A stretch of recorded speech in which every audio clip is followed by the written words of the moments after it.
Hello everyone, and proving that the willitforge Studios is one of the least professional studios out there. Hello everyone, and willitforge Studios is one of the least professional studios out there. And I would have expected my music to have actually played, but apparently it stopped itself 2 seconds in, which is why we've had a couple minutes of quiet here, other than the background on the game. I took today off and I had planned on getting a few things done, and well, weather and disability have kind of intervened. I do still have to get up every 20 to 30 minutes because I'm doing some spray painting and got to give it time to dry and set a little bit between coats, but I've got to try and finish stuff up on a couple of pieces today, so yeah, fingers crossed on that. I figured, since I was stopped from my some of my original intents for the day, I may as well get on and stream. And I've been playing around with Satisfactory recently, which is very much in early access, and figured let's actually do a live play review of sorts.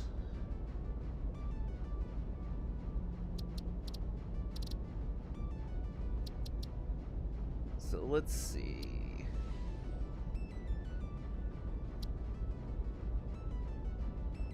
Morning, Rachel.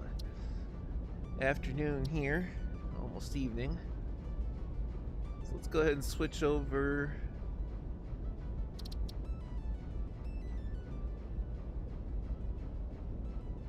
Make sure the screen catches up with me here.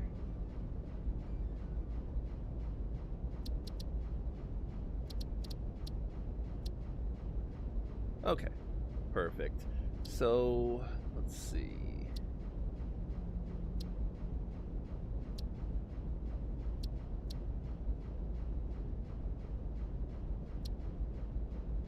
We're going to go ahead and just start with the grass fields.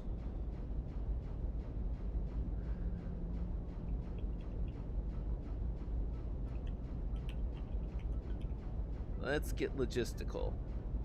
And we're going to go through the whole onboarding process and starting the game, even going before going into tier 1, get the whole context here.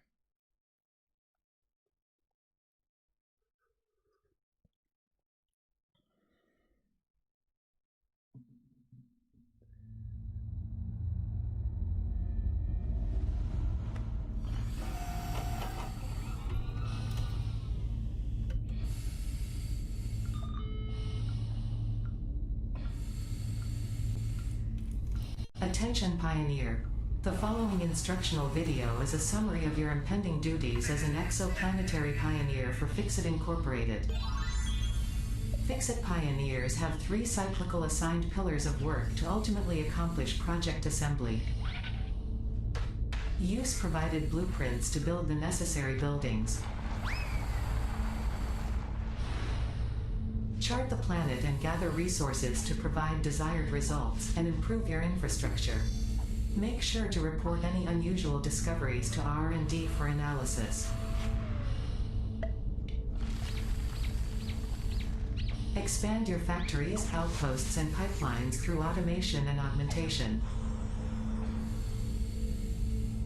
That's it. Get to work and be effective.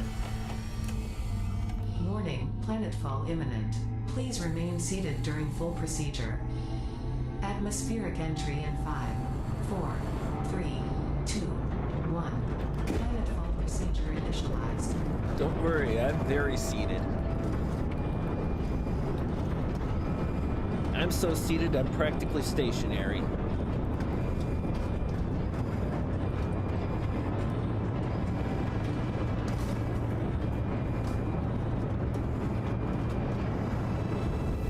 So they definitely put some thought into the game for what boils down to just basically resource gathering, world building, stuff like that. There are some environmental dangers, but it's much safer than much safer than 7 Days to Die. Heck, it's even safer than Minecraft. Planetfall complete. Please ensure the integrity of your multi-purpose exploration suit is at 100%.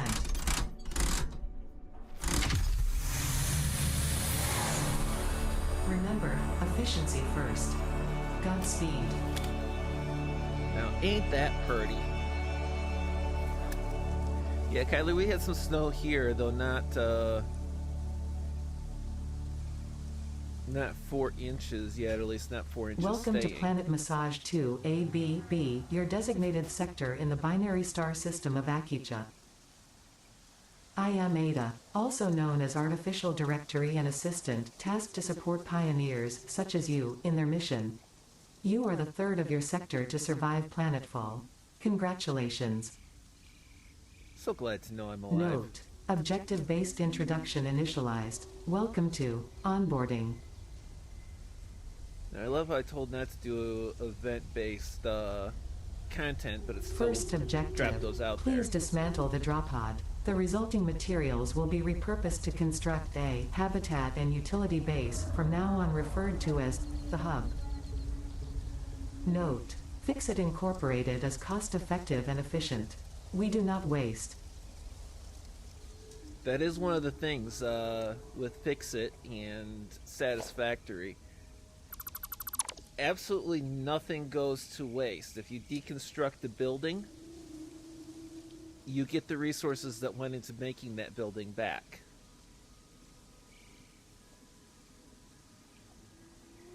All important Fixit data and communication is recorded and stored in the codex, including these steps.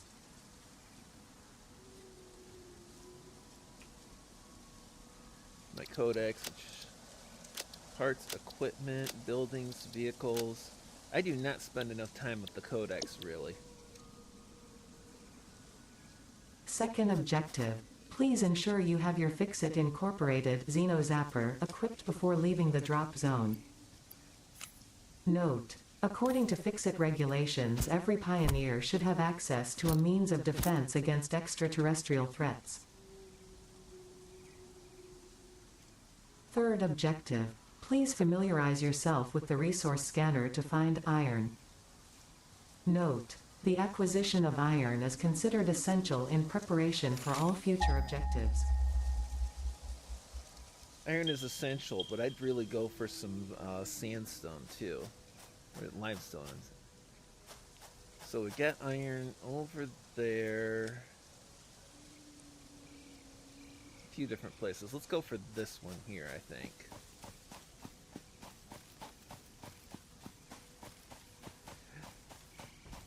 One of the catches is you can take fall damage, and in fall damage you will die.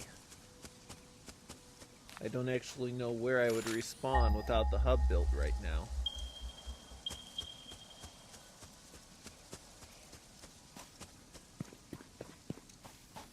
Ah, nice little clusters of iron.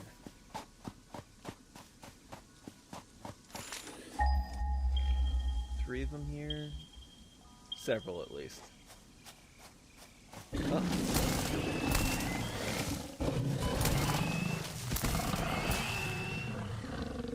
That is one of those environmental dangers. There are some critters that will attack and can kill you.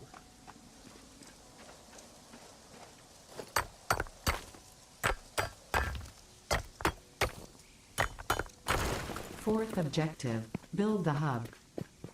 Note: to complete this objective, the resources salvaged from the drop pod will be consumed.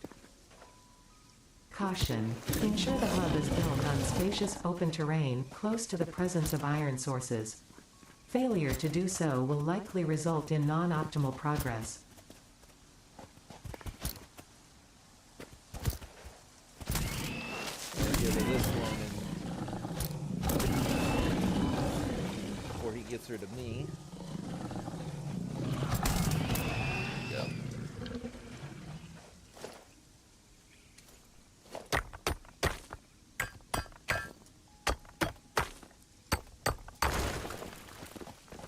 I'll get all 3 of these real quickly. That doesn't take away my nodes. There's still iron ore, an infinite supply of iron ore here, over there, and I think right over there. Ah, yeah, over there. Okay, so what we're gonna do with the iron right there, I'm just gonna take right down here and build my hub.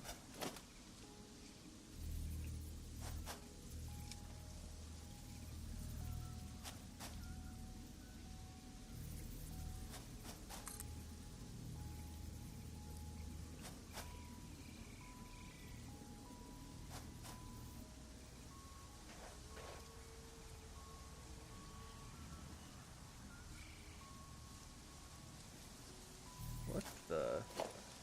Congratulations, you have unlocked Hub Feature Manual Craft Bench. Hub Feature Hub Terminal. 5th objective, complete Hub Upgrade 1. Note, the Craft Bench and Hub Terminal are essential for progression to the next objective. Yeah, but there's another alien doggo out there that we'll encounter eventually that's very non-hostile, and if you tame him, he will eventually bring you stuff. So yeah, this is the very basic, rudimentary hub. You get your terminal where you buy upgrades and research stuff, and you got your bench where you craft stuff. So let's see, what do we need for Tier 0 hub upgrade? We need iron rods. So we had our iron ore, which we have to craft into ingots, which we then craft into the rods for the upgrade. Yeah, good doggos and bad doggos. The bad doggos are big and will kill you, though. Thankfully, when you build up in a specific area, the bad critter spawn kind of cuts down, if not completely ceases, in that specific zone.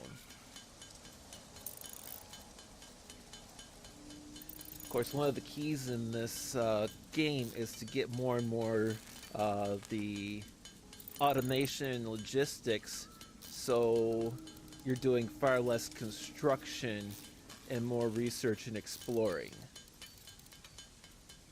And I do have a game that I've had running in the background, a different save. Oh, I need rods.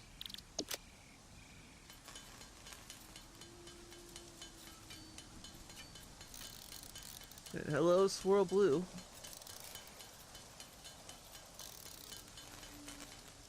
Okay, we'll stop there with the rods right now, because we just need to do our hub upgrade. So what we do is we select our milestone, we fill the requirements, we upgrade our hub.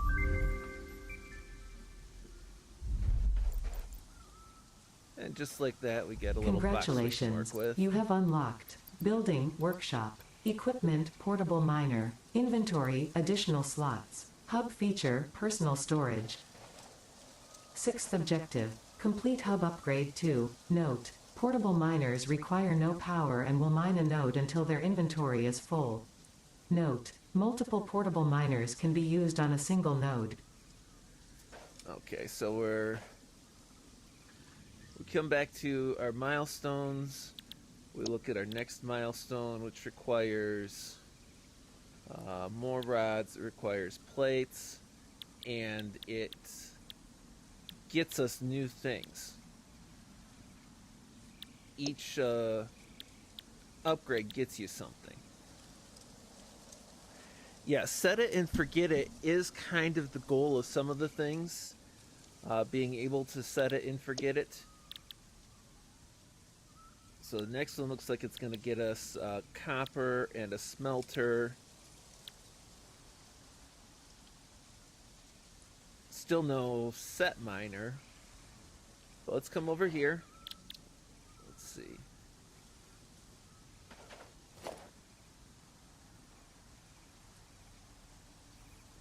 We want a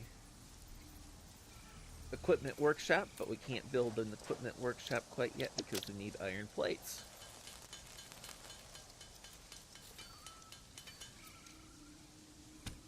you get a few levels into the hub, or if you just start off at tier 1, you're able to do a lot more of the stuff right away. We want some portable miners because they will give us some of that first form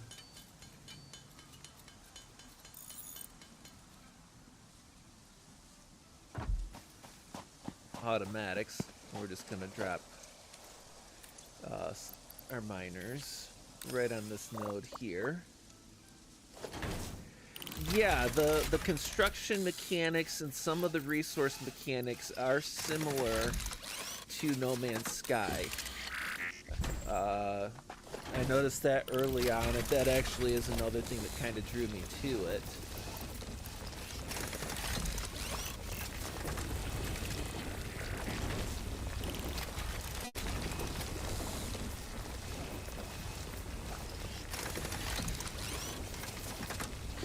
Are you on the node? Excellent. So now we've just got a few miners. I think they've got an inventory space of 100.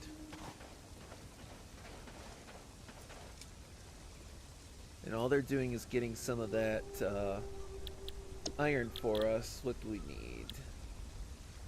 We need another rod, and we need 10 plates.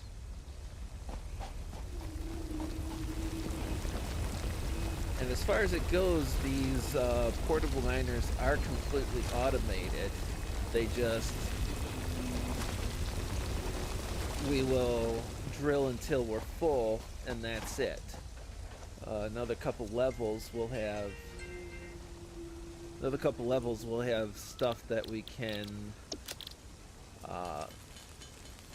more completely automate.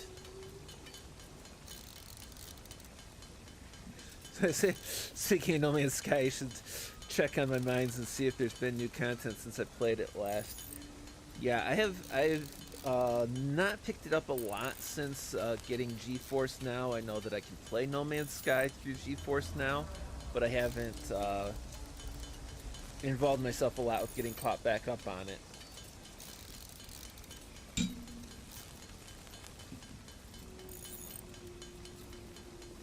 If I didn't have to worry about day jobbing for money, I would be definitely doing a lot more game streams, though, with the stuff that we've got out here now.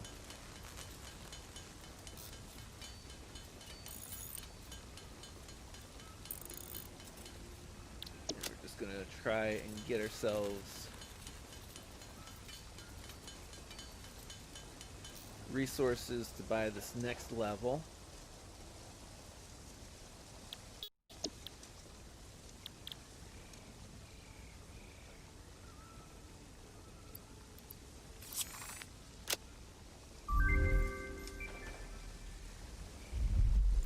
And the hub keeps upgrading itself as we go along. Goal of the Congratulations. You have unlocked Hub feature, Biomass Burner. Scanner feature, Copper. New buildings and recipes, which can be found in the build menu and craft bench respectively. 7th objective. Complete Hub Upgrade 3. Note. Connect buildings to a biomass burner for power. Note. Buildings such as the smelter require a recipe to be set. Advice. Automate the smelting process and use portable miners for optimal results. That is good advice. Now the question with it, yeah, we're still opening up new equipment options and new construction. Swirl, the goal of this game is pretty much just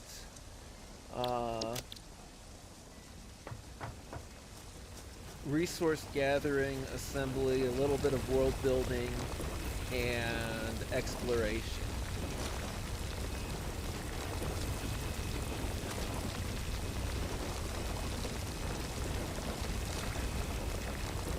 Right, I'm gonna pick that one up now because I should get and find some copper.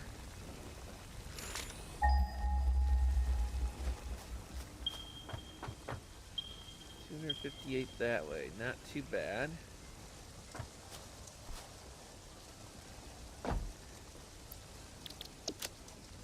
Oh, I didn't see that I can go up to 5 portable miners, so we'll do 3 on each resource right now.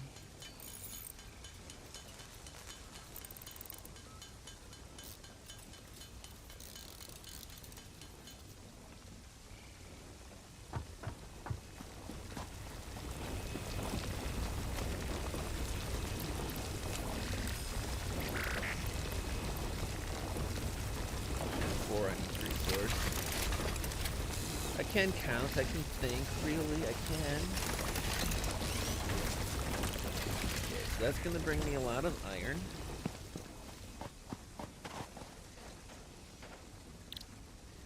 When we get a little bit farther, we're not going to have to do nearly as much manual crafting.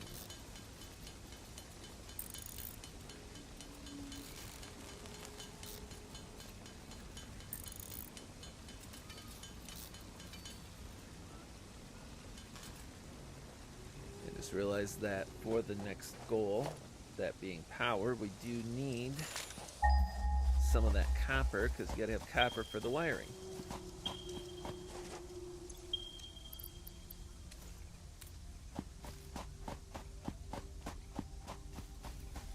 Iron is the basic building block of modern society. Copper is the basic building block of automation.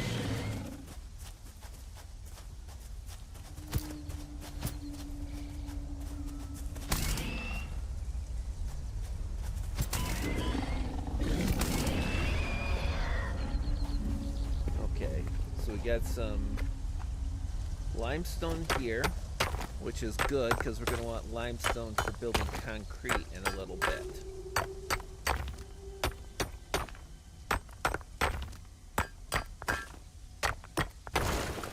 There's a lot here. I'm just going to collect a tiny little bit.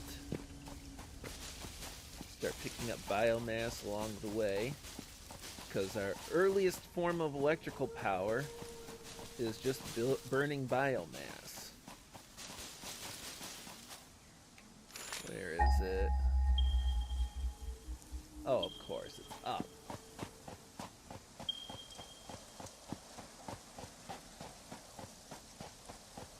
And there's another one of our hostile beasties. This one's a lot harder to deal with.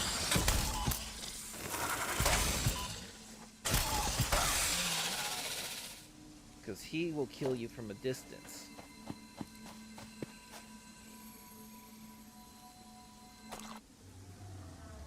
Do you ever get a gun of some sort? Yes.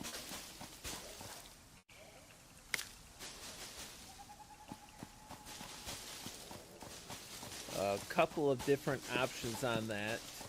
One, you get to a rebar gun.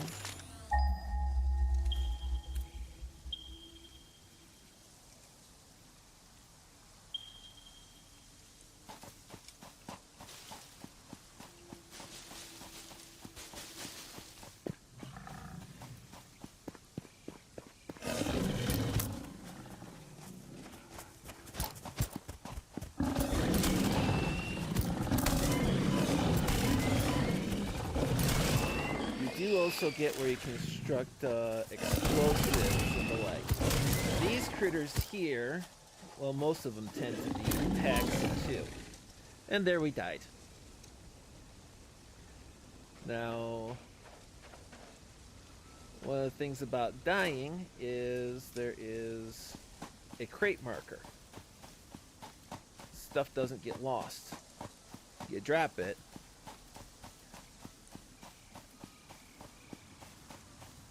stuff doesn't get lost. You just have to deal with the fact that right now I gotta get away from bad doggos. They're sometimes hard to outrun.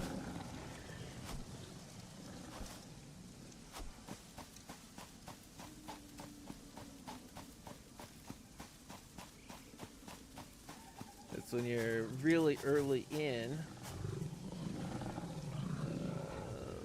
That's not going to work out well.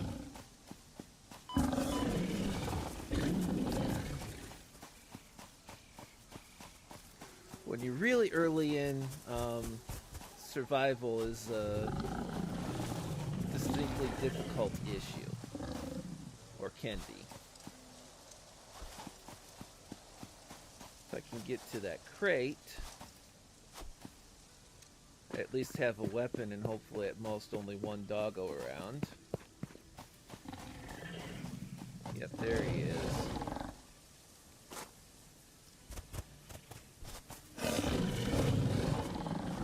Where's my crate? There's my crate. Grab it. Oh, wrong key, wrong key.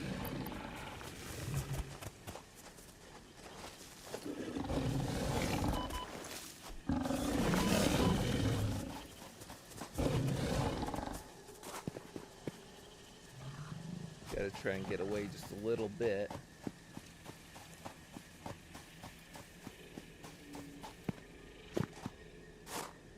Okay. First things first. A couple of things that help my health.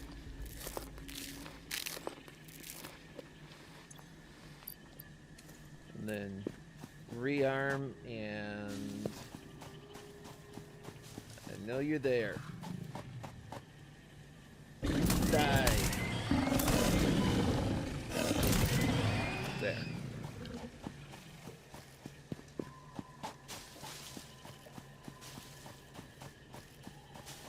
Hazards are high when you start out.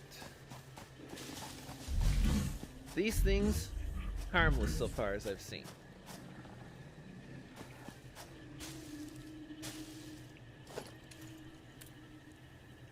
Where's my copper?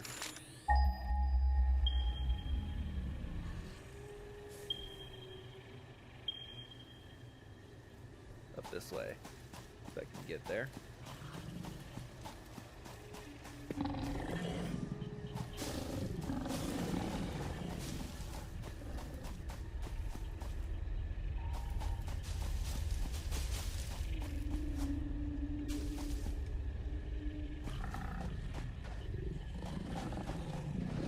Copper, and of course, bad doggo guarding it. Yeah, there's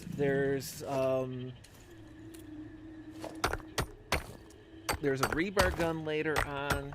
There's an actual like gun later on. You make black powder, and there is explosives you can make later on.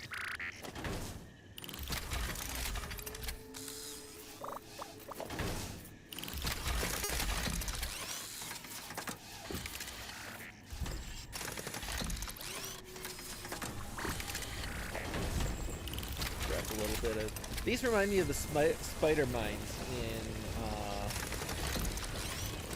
StarCraft, actually. They get kind of like automated spider miners.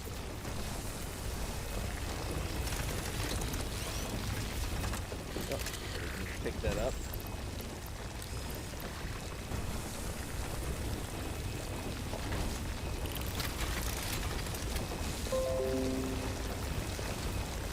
Grab all the copper here. That should be enough to start what you could call the first round of automation. I just gotta get back to the hub.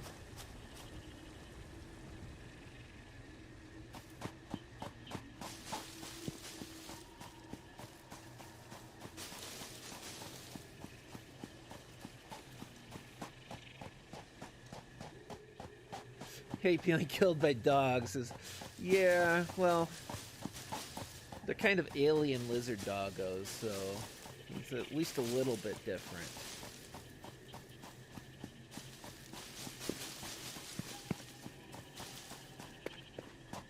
One thing I can tell you in this game is if it's something you can pick up, it will sooner or later be beneficial to you, as a rule. There's a couple of things that they haven't implemented. There's a couple of things that they've phased out.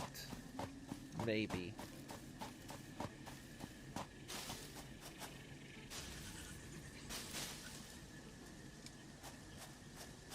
Okay, so there's my biomass burner.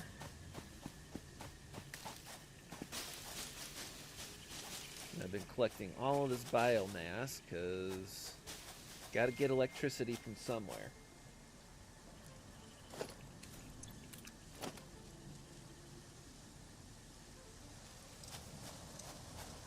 Oh, can't afford a smelter because it needs copper.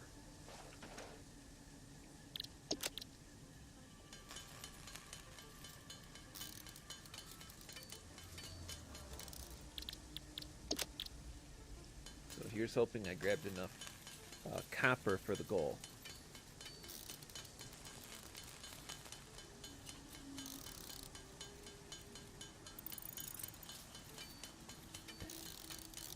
One other thing I can tell you, Swirl, in real life too, as much as you love dogs, when the dog makes it clear that it's you or them, you quickly find the gospel of pepper spray convenient. Make them be panthers instead. Well, there's...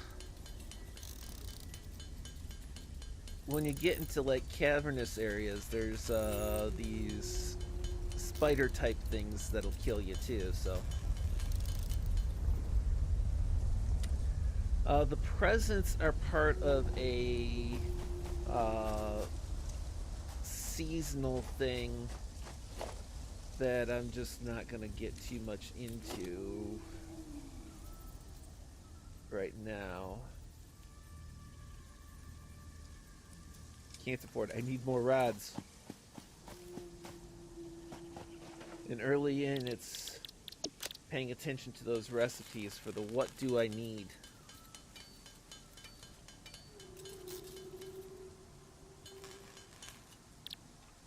Okay. So I should be able to get a couple of smelters here. Maybe three? Do I hear 4? Yay, I hear 4. Okay.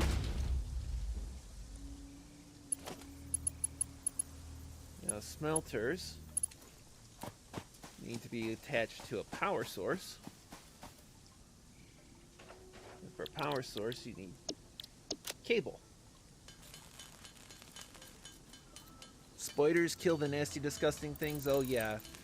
They're definitely a kill the monstrosity.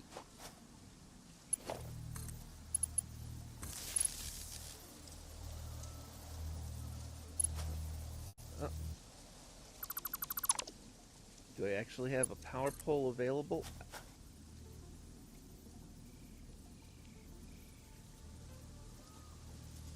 I can't do a power pole because I don't have concrete and I don't have wire.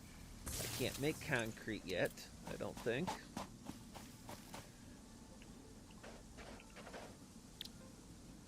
Nope. That's annoying. So we're going to start with killing off 100 iron ore for 100 ingots. We're going to throw a stack of leaves in there, and away it goes. Let's see what we actually need for our upgrade. We're going to select the milestone.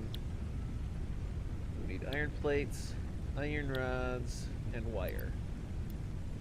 So I'll throw the rods that I've got in there. We'll craft some more rods and some plates. Hi, lurkers. Welcome. Yes, lurkers welcome always.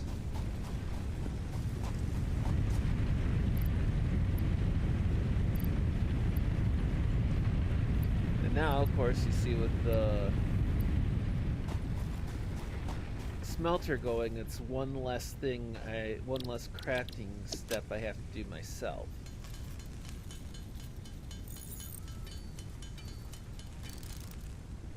When we get more, we'll be able to do even more. In the meantime,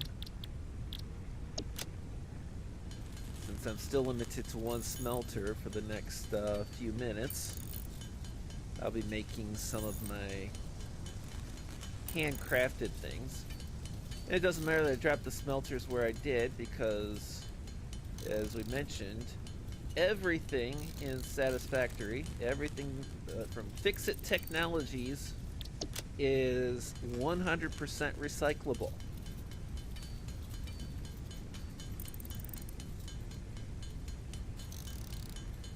In fact, not only is that important right now, that's going to give me some extra resources because I don't need 4.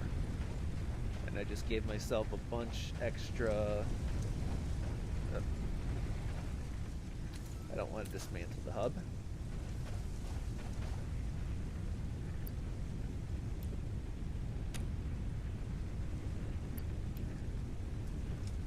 So now I just need a few more plates.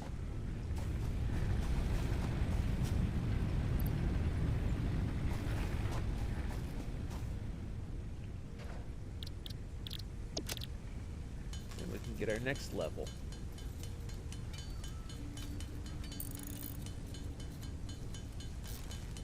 And if you don't go through this onboarding, you start at hub level 1.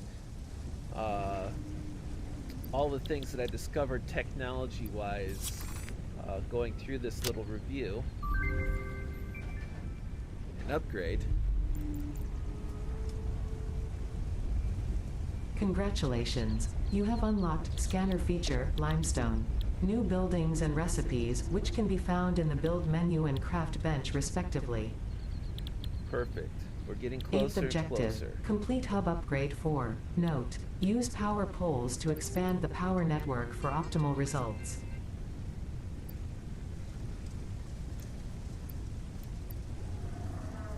Yep, so now we can do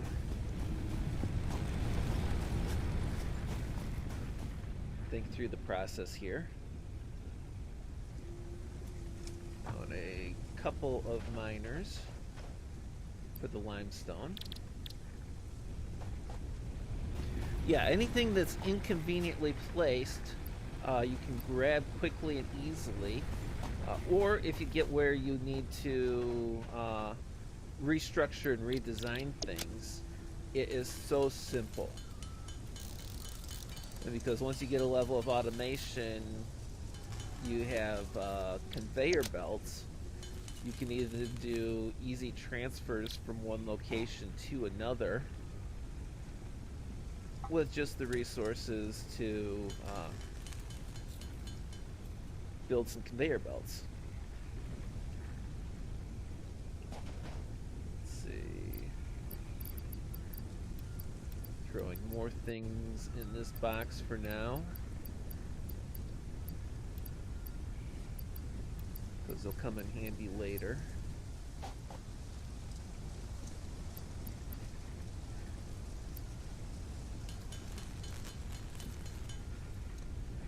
I believe that limestone was right over here. One other thing, for like running and everything, you never run out of energy.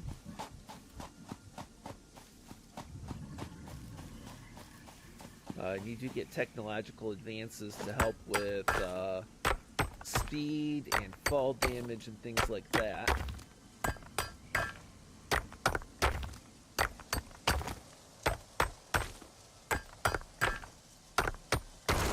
Okay, give myself a good double handful of limestone and then drop a couple of miners.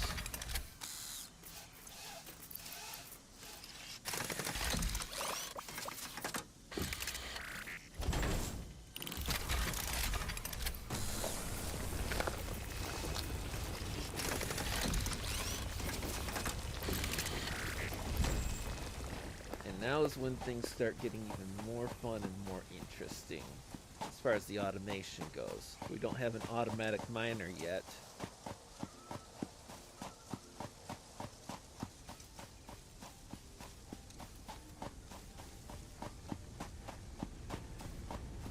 But now we can actually get to the point where it is useful having multiple smelters. In fact, we're going to go ahead and we are going to build ourselves 4 smelters, if I can piece together everything for that.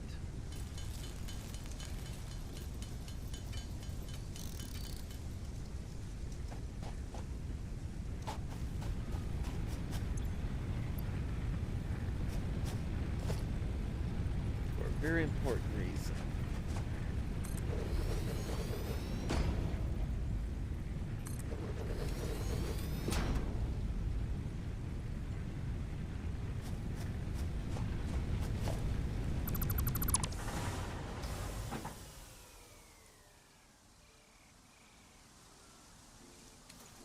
Yes, I did just drop off my juice, but that's because we're going to expand the power structure a little bit. With concrete, we can construct power poles.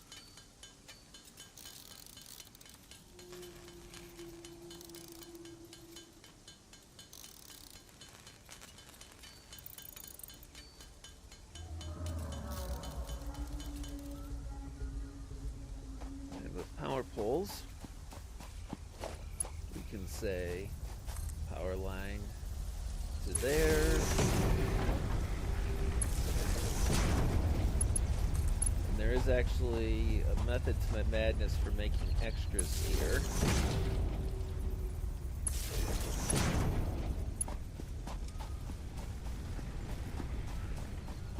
And I do need more cables.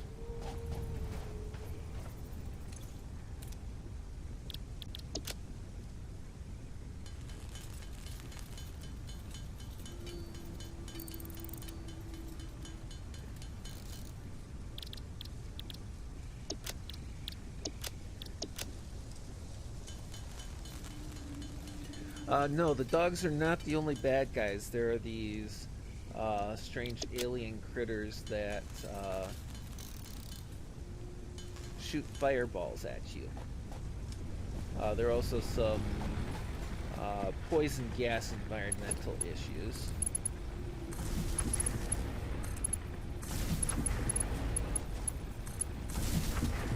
See, one of the catches with these early power poles is that you don't have a lot of junctions you can run off of them. Where's my miners? There's my miners. Because they filled up, they stopped.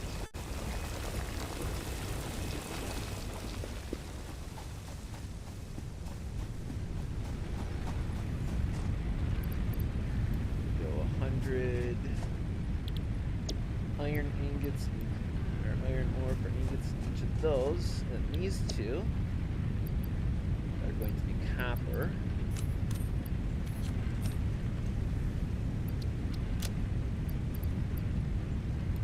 And I gotta go back to my copper mine.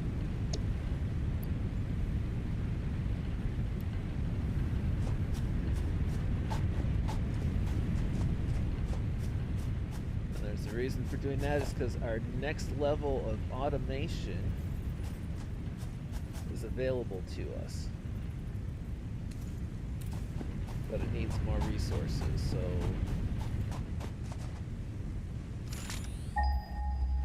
you gotta remember where my copper mine was. It's over here.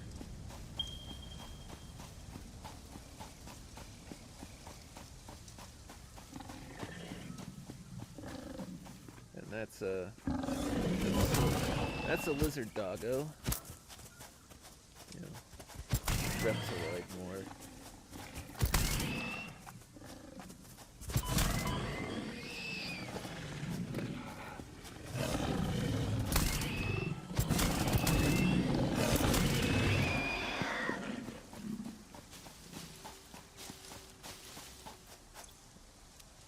Gotta make sure I keep plenty of inventory space for the copper I'm picking up, which is, I think, right over there.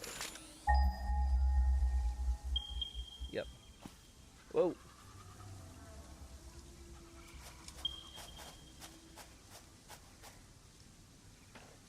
You can go down a pretty steep hill without incident. But I think I found myself an incident here. Being I somehow got caught in a tree that I can't get out of.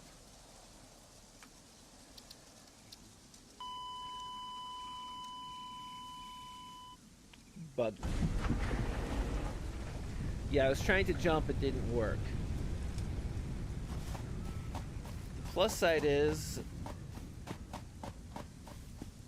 if you die, you respawn, and there's a crate there so nothing gets lost. There is 100% efficiency. Oh, more iron there. I gotta make sure I don't get caught in the same spot in the same way.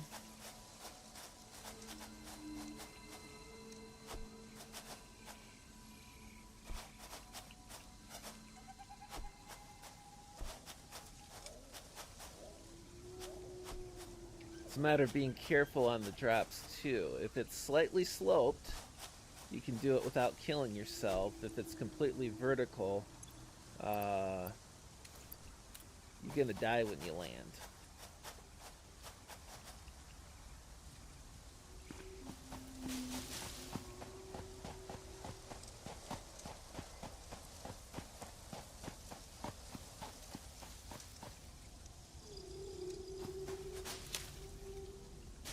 I can't wait for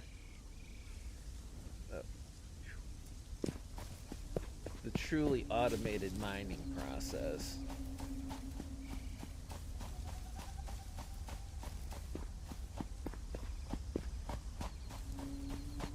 Because then you can get your miner going. A little bit of construction like smelting and stuff on site. You use conveyor belts to bring everything to you at your hub. Eventually at your warehouse. Or your factory, as it may be.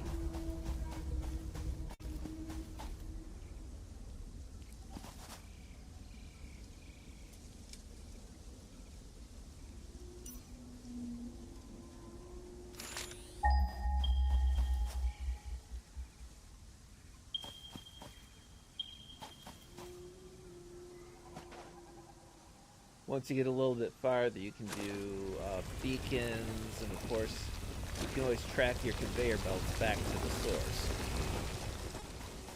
Roads would be nice. There are vehicles available too once you reach certain points.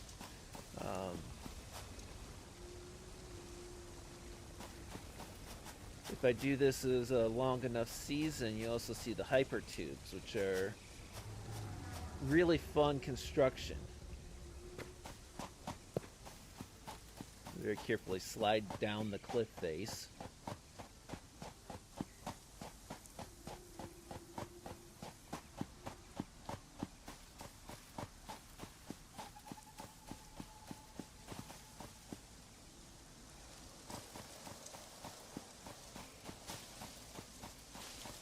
Say probably one of the most challenging things is how some of the resources get so far apart, and then some of the environmentally hostile conditions. But if it was if it was all but Minecraft creative mode, there'd be kind of less appeal to it, I think.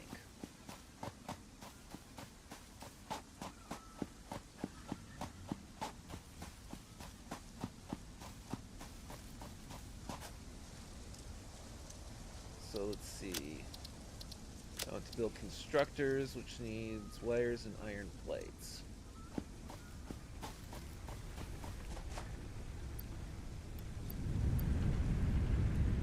Now we've hit the point where we'll drop ore and pick up ingots.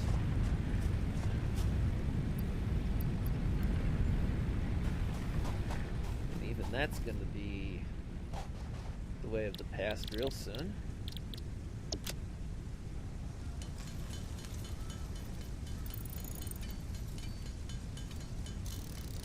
lots of plates.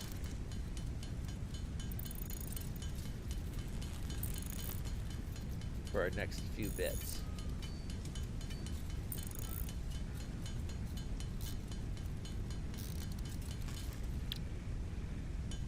That should be enough plates to get us going.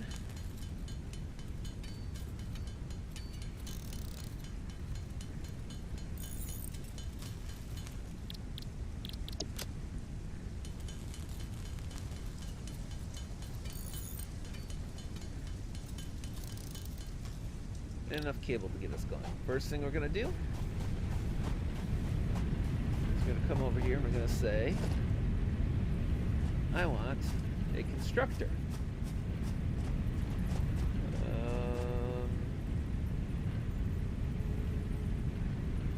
Reinforced. Oh, you've got to be kidding me. Reinforced plates?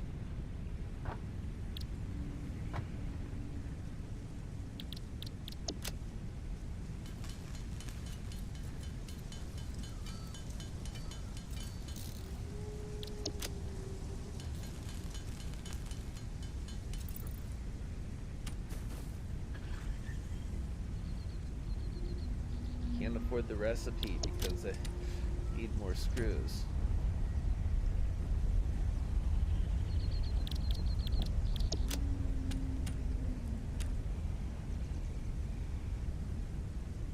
Oh, not enough space in my inventory.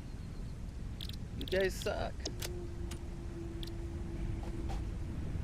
Can we at least craft one? We can. Perfect. So you see how as I'm building these, placing them, we've got arrows in and arrows out. That is what lets us do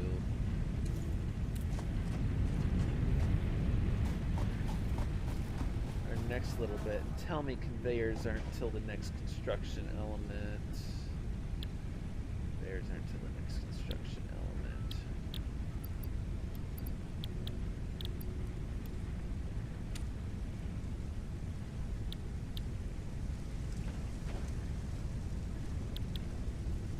Plates.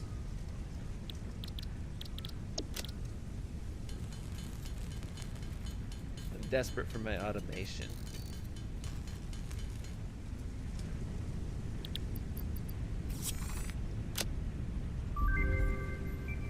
Go for it.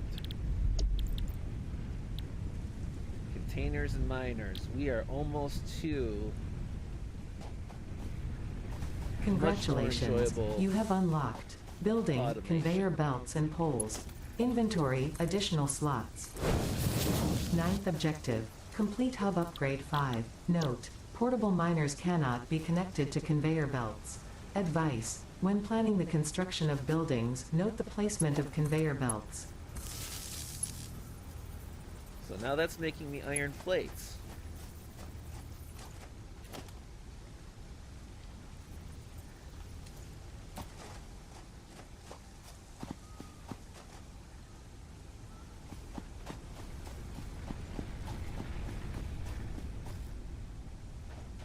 I need more reinforced iron plates, which means more screws.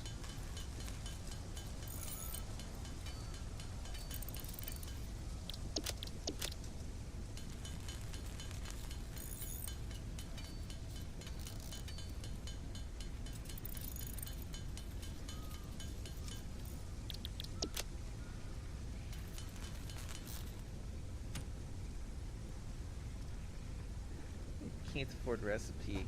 That's what you run into very early on when you got minimal automation. You spend a lot of time running back and forth for stuff. One of the reasons why they say, build near iron.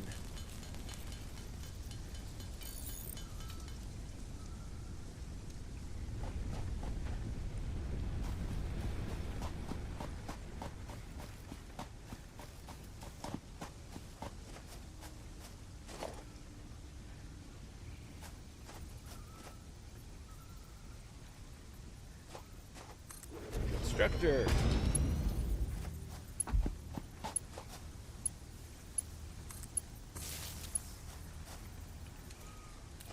this constructor.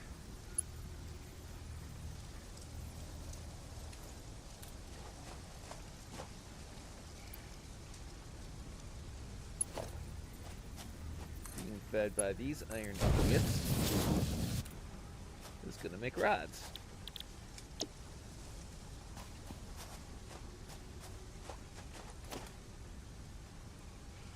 Another constructor here.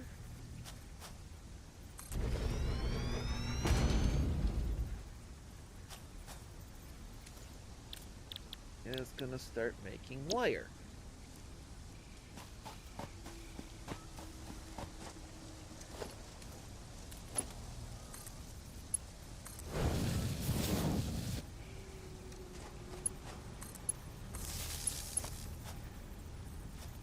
And I don't think I get the resources for a fourth constructor yet. Can't afford, need more reinforced plates. Well, what do you know, reinforced plates? I gotta make sure I have rods or screws. Plates.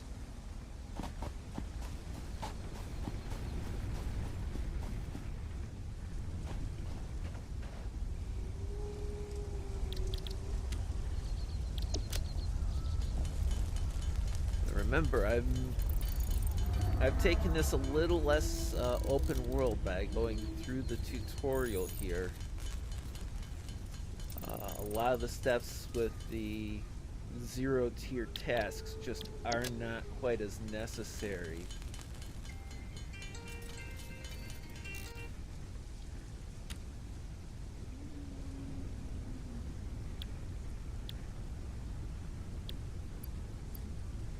Concrete.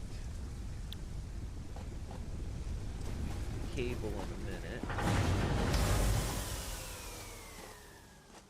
And that is the sound of losing power. Because we're burning biomass. It's not an automated process. You can run out.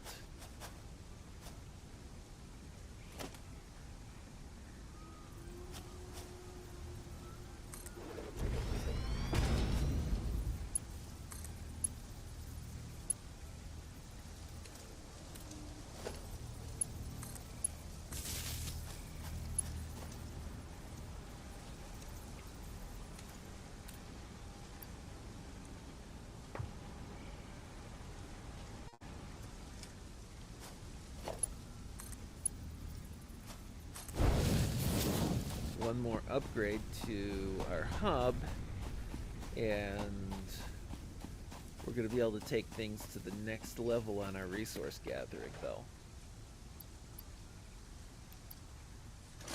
Grab all the iron.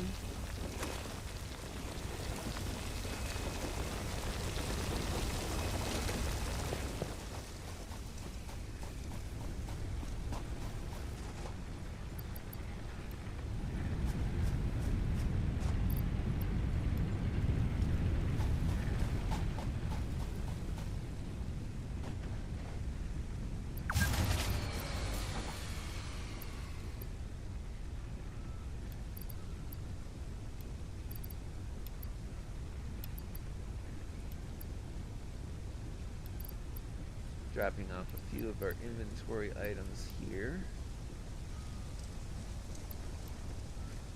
Did not like the sound of that.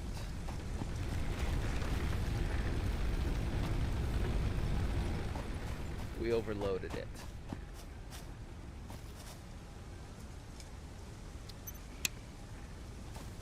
So I'm going to take a couple of the smelters and put them on standby.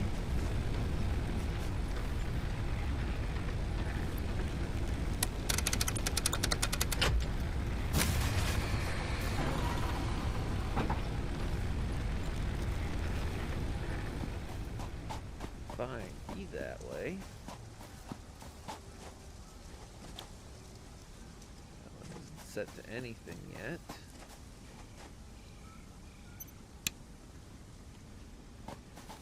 Put that on standby.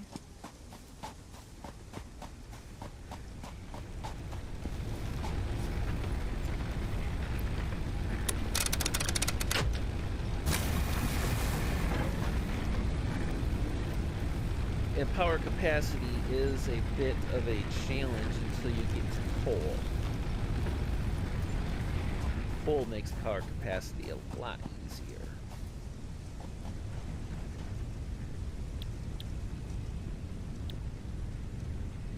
In part because coal is 100%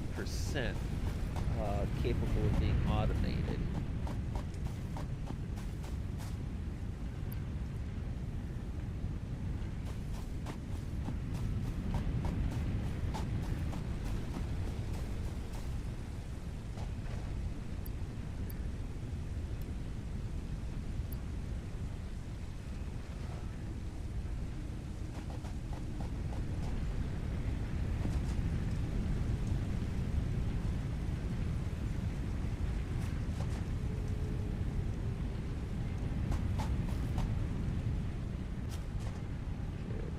That on standby. And we're going to be making wire.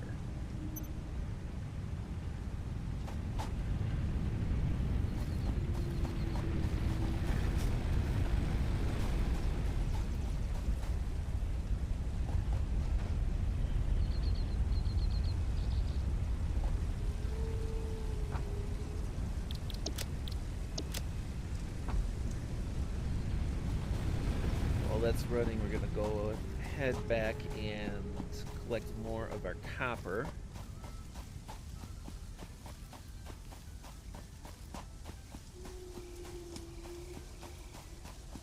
Next upgrade, we'll at least be able to get the copper to come to us.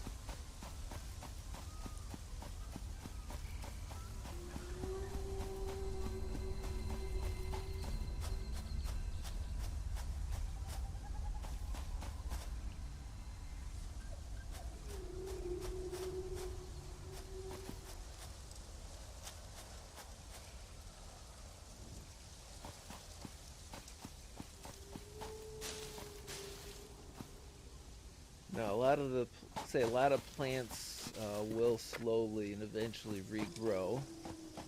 The plants that grow the stuff that we can use for healing, they do regrow the berries or nuts. They just take a little bit of time. As far as I know, you can't replant those.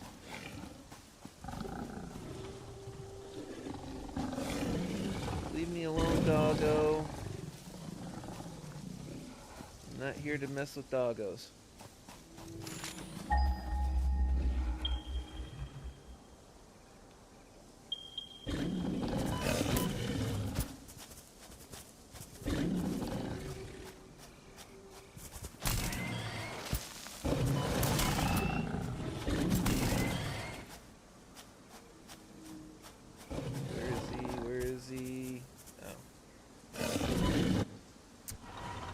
And dead.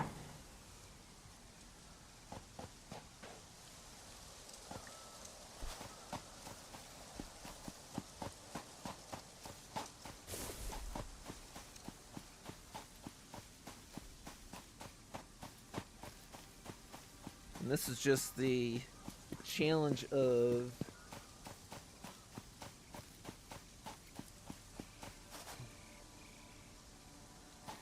the challenge of future growth and everything.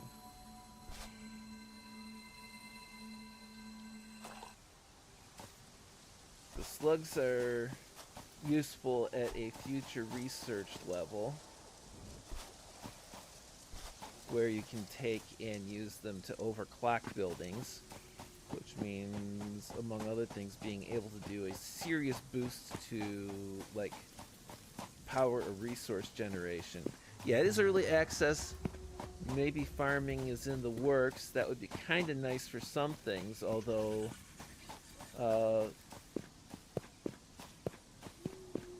the design of the game is more along the lines of construction and factory than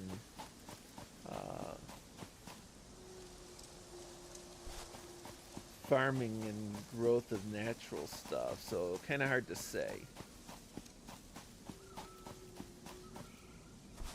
It's nice to get some idea of Yeah, hit me with your best shot.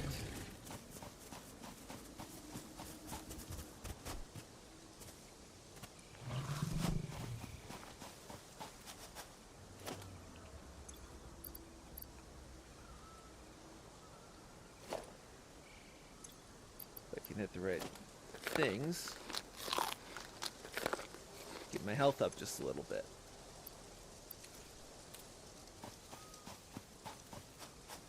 There you are.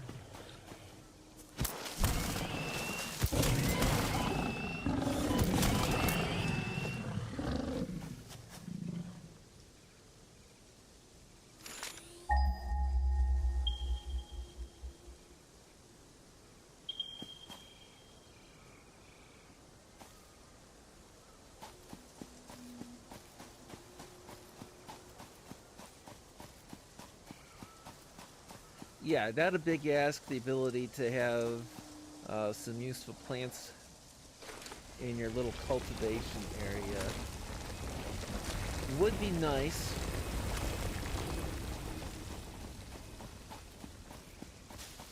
It'd be like way convenient.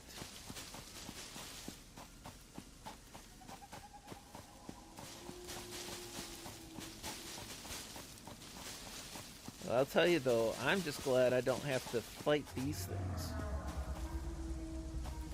And if you attack them, they don't attack back, they run.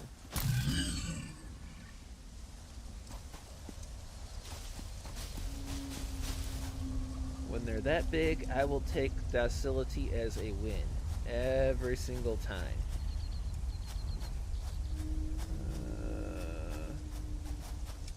Getting down without killing myself. Excellent.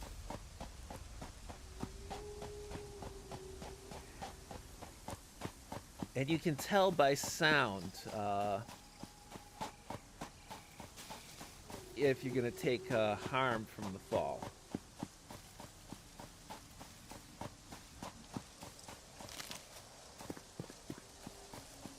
I will say, if you're playing the game and you've got the inventory and you come across one of the plants that gives either the nuts or the berries, unless you need that inventory because you're going to go get some resources, go ahead and, you know, grab the nuts, grab the berries, because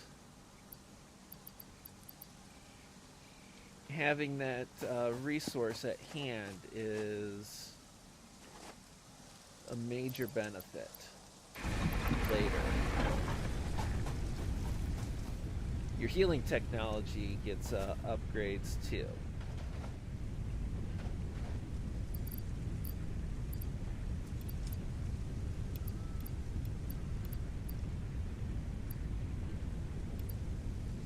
Drop some stuff there, and then let's back to what we need. We need rods, and we need cables.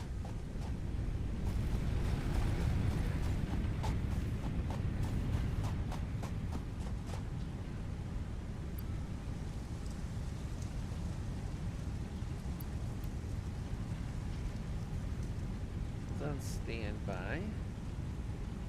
Take and put this one on standby, tell this one.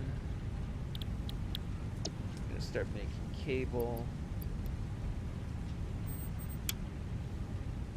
Turn it on.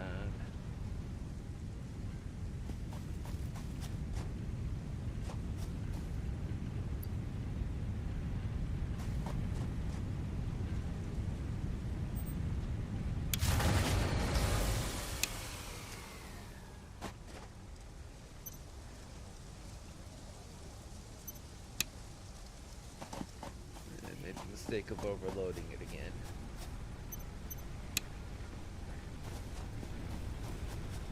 So we turn a few things off.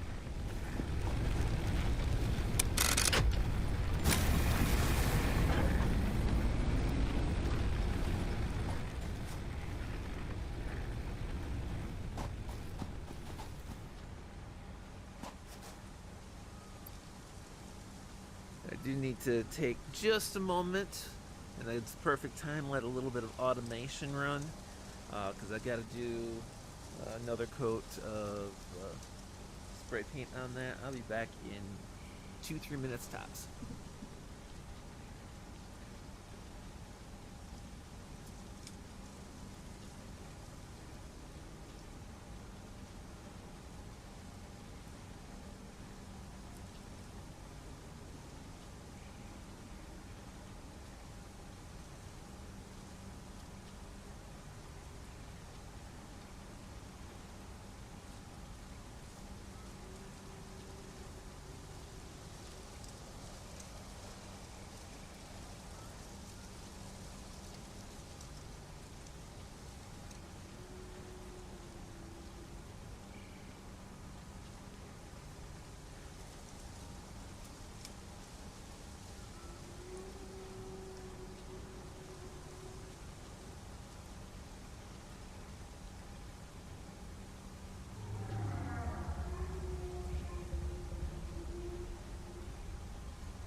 Alright, I'm back.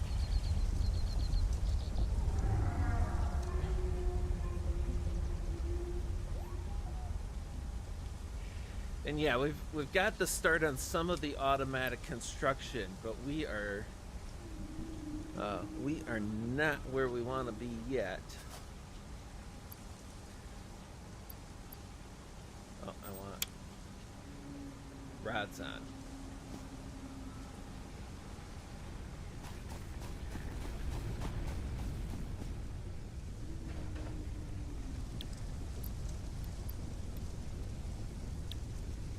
We're almost for the next upgrade. I need a little bit more in rods.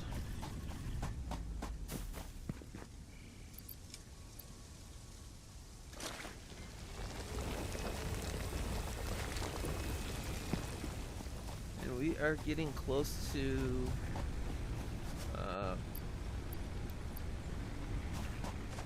recovering these spider miners.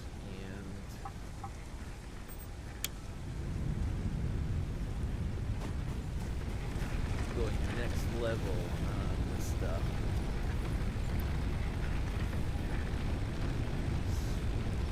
Yeah, right now we got that 20 capacity, and stuff does fluctuate when you're using it, when it's making versus when it's waiting for a resource to come in.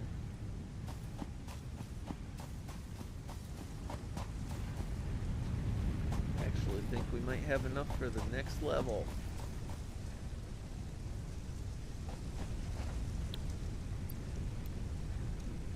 Five more.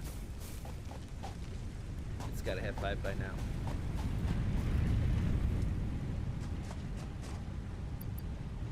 Yeah, well, that's... I run in games because I can't in real life, so... One of the things where this has got its own fun above and beyond things like 7 days and such is you have no stamina limitation.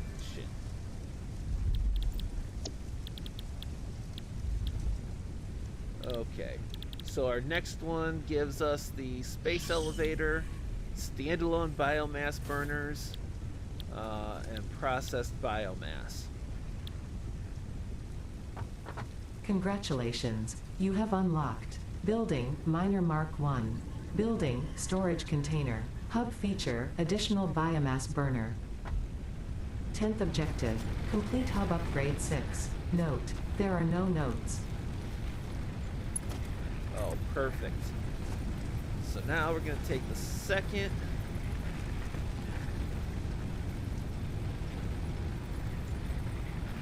biomass burner. This concrete. And that's one of these things, these power poles, the first generation power poles can only have 4 connections.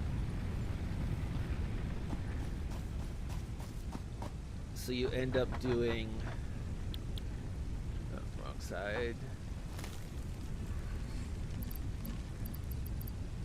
I need concrete. I need concrete.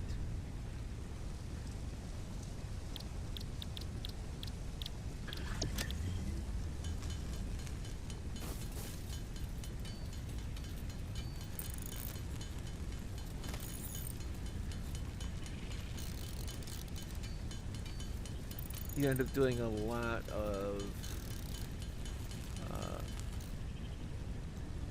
extra poles to get your power built out. And then later, because you've got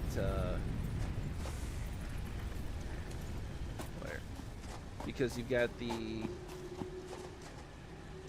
whole part of the get things upgraded and got bigger power structure capability.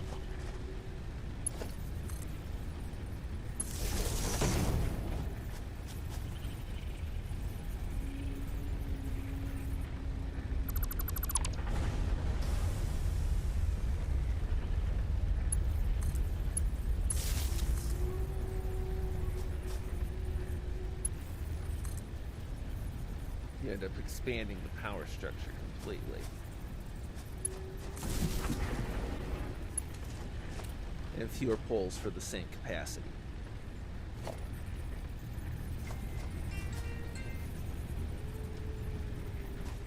So now, with 2 biomass burners ready to be going,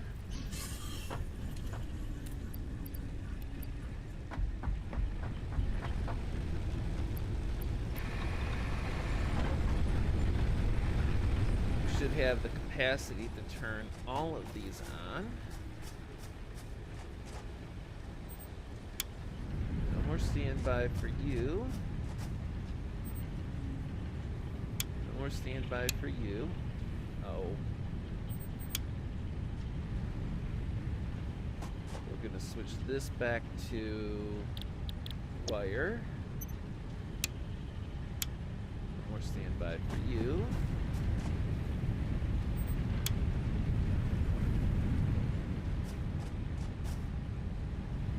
Sure nothing's on standby.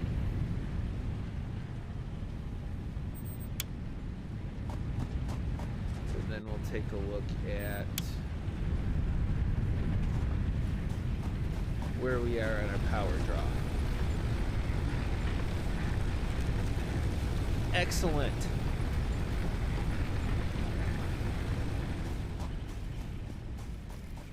Because now we're going to say goodbye to this cluster of spider miners.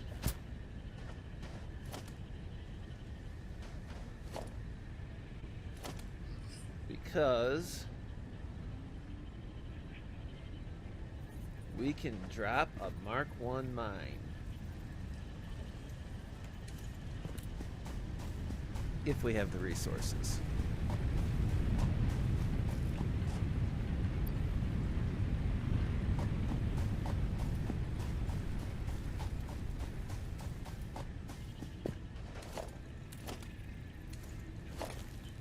Power pole yet.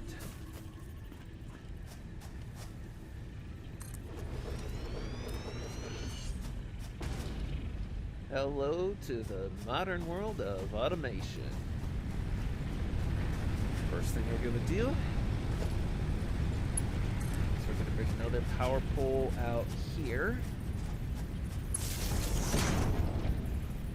So we got our power web out there. We got 3 more connections off of this. If you get one out there, maybe with some more connections, right?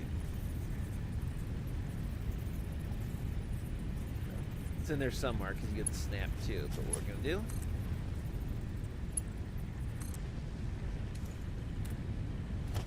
Automated mine.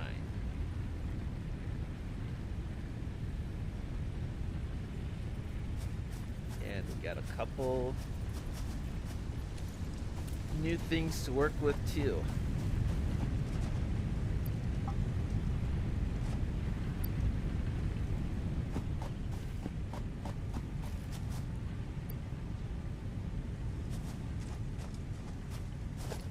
See, we have storage containers. Now our construction won't max out as quickly.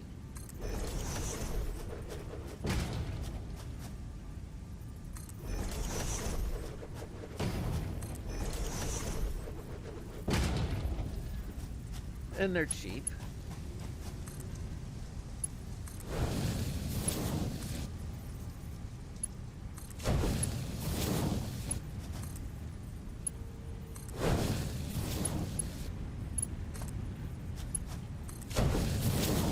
There's our output, and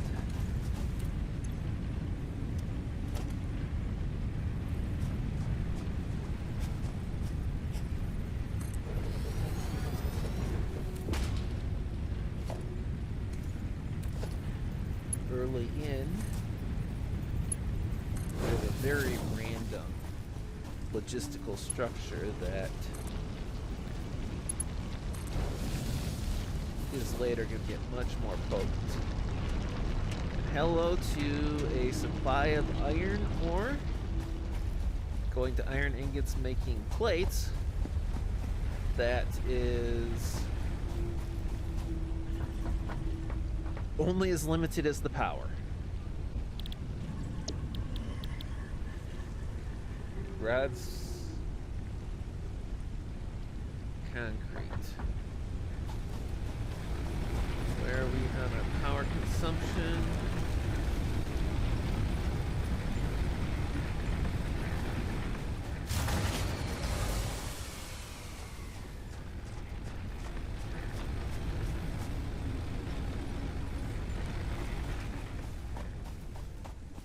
That is one problem with this too, is when it runs out of biomass, it crashes hard.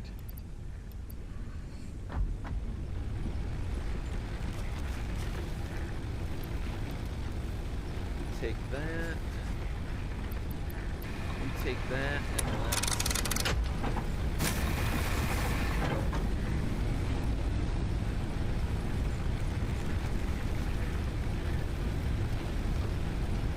Do you get junctions for the conveyor belts? Yes. Eventually on the logistics you get much more. It's every time you expand and grow, new technologies get discovered, and you get new stuff for organization, or new stuff for power or production, or a combination of them even. You eventually get splitters and mergers. And splitters go up to 3 ways. On a dumb splitter, you have 1 input, and then you get 3 outputs. It just basically does a round robin cycle through them. So you can have 1 splitter feeding 3 smelters.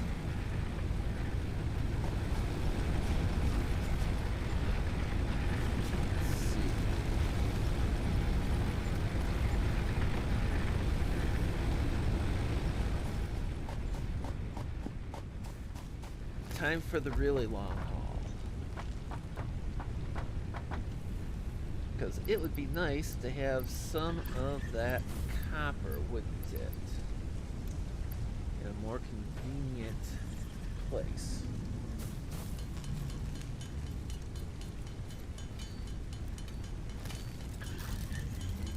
I need a little more power than I've got before I can really do like full automation, especially like automation of concrete manufacturing, which is useful when you get into the bigger buildings, because when you start actually building like a foundation and walls and everything, they are all concrete.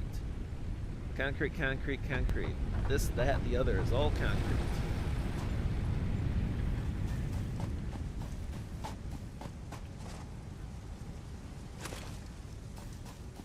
Part of what I want is I want the resources to make sure that I can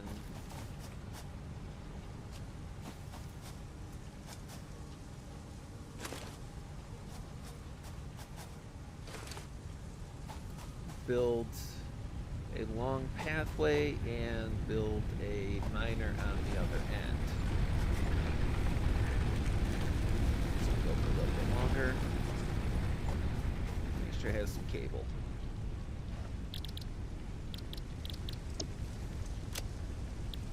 see, anything I can make at this craft bench can ultimately be automated. Yeah, Kyler, that's exactly. You get to the point where things are feeding things, and if I had the power structure to support it right now, I would have,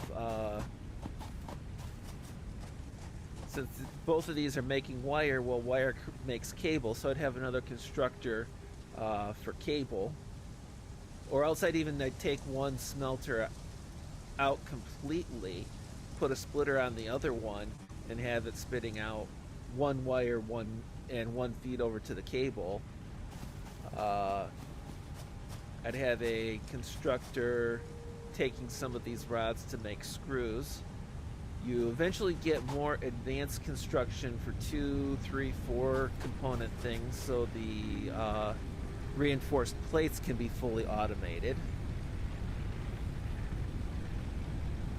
And then you find yourself in a place where it's like, okay, I need to go to the next level. I either need to build in a new spot, or I need to tear down some of what I've already done. And what we're doing now is we're just running power over to our copper.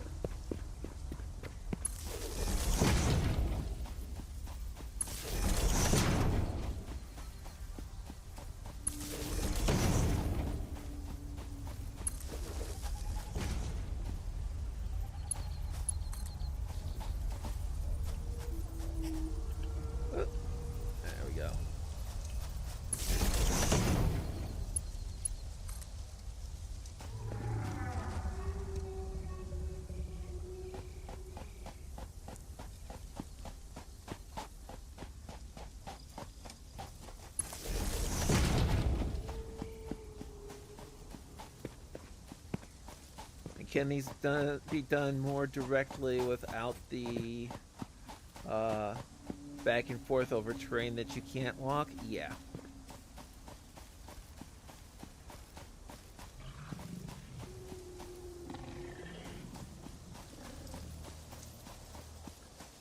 I'm pretty sure my copper ore is back over here.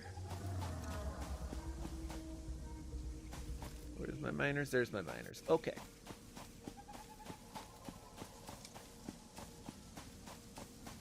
There's my pole, right there.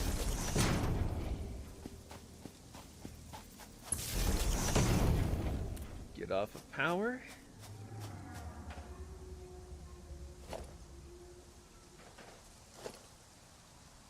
And say goodbye to the spider miners for some... Oh. Inventory. Inventory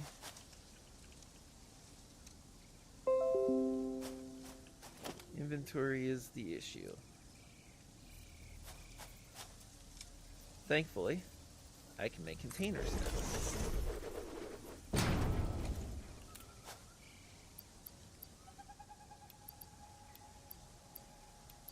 gonna drop a few things to be picked up after.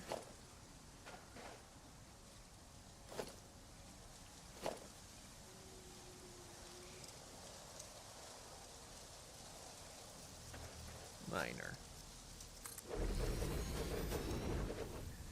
Now if my power structure was a little bit better,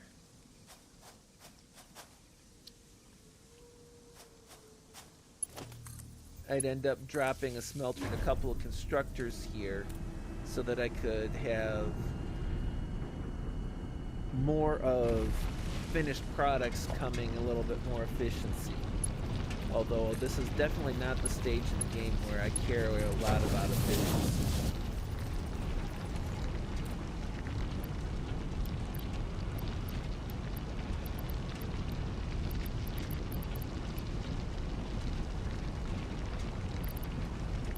These are all copper ore.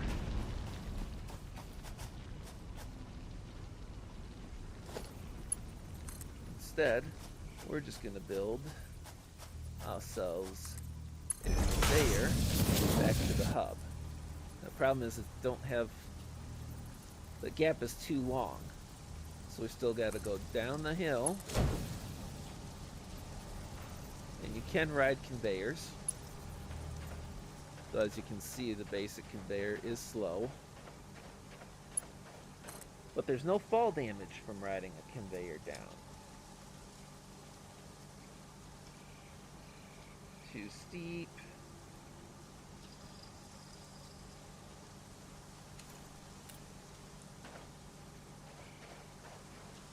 And that's what happens when you run out of rod or plates.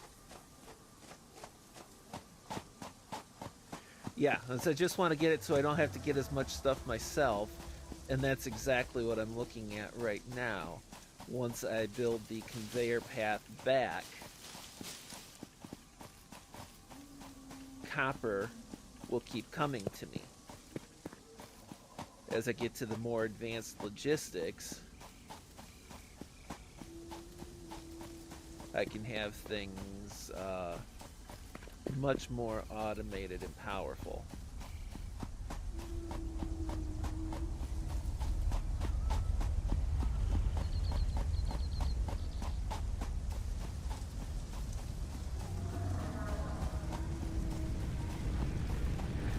And you can make that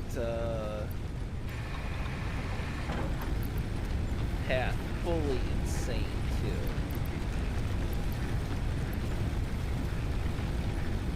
We're going to have power dying soon.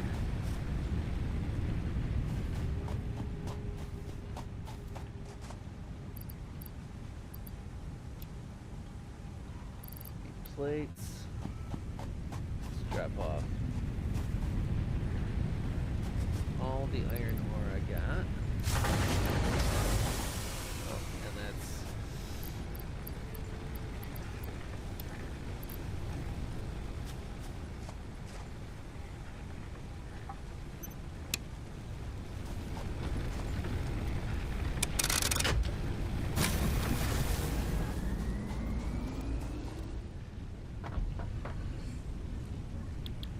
Now, the one thing, as far as I know, there's not really an automated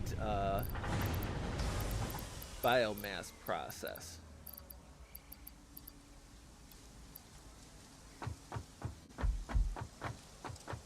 You can make it a lot more efficient,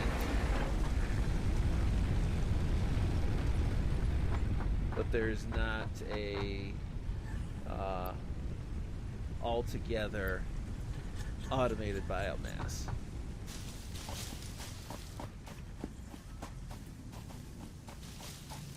You can get to where you don't need much of anything in biomass because you're getting your power other ways.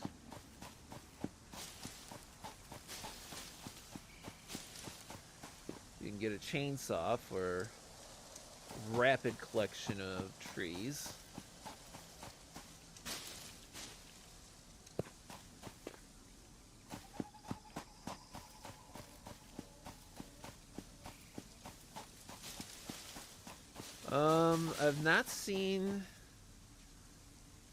I've not seen solar or wind. I do know that nuclear is an option, though that does require the risks to at least start a uranium mining process, which is radioactive, of course, and then the nuclear waste process.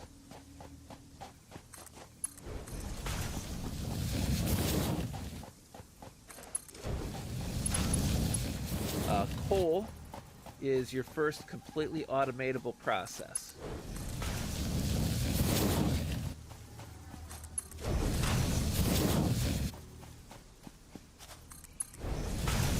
And the first thing you do when you're automating coal is you make sure that it has its own completely isolated power source, because for coal you need two things. You need a coal miner, and you need a water source. Conveyor belts, can't afford, I need more plates. Conveyor belts do not take any power at all. It's funny because you can get power completely off, the conveyor belts will still be running. All of your construction and mining stuff, though, requires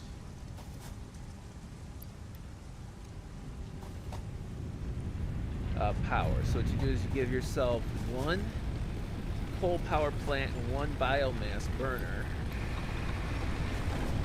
that are given over to just supplying coal and water to the coal power plant. And then and to any other coal power, to your coal structure and your water. So you've got a as far as that goes, things like coal and that are your renewable resources in regards to there's no pollution and the mines never run dry.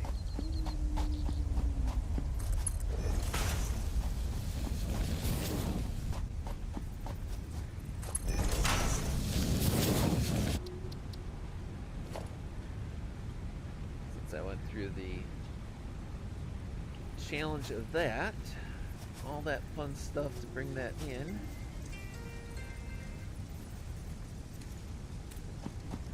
We're going to build us a couple of extra storage spots before we feed it into a refinery.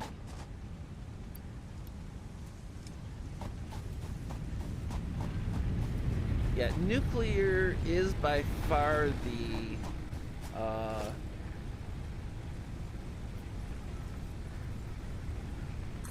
most significant power construction option, but nuclear has a serious downside, being that radioactivity, both in the gathering of your resource and then that nuclear waste that you gotta put somewhere.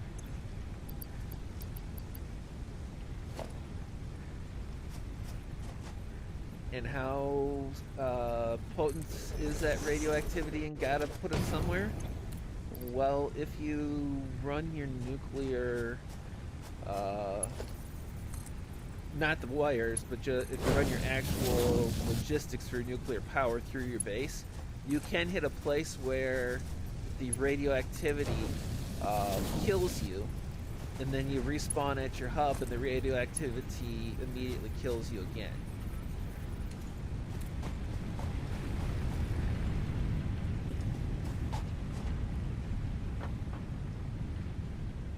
There is an oil power solution too. I gotta say though, so far, I haven't had nuclear yet. So far, my favorite has been coal, because you can make it completely automated and constantly self-sustaining, and you just need to drop like one biomass burner plugged into its separate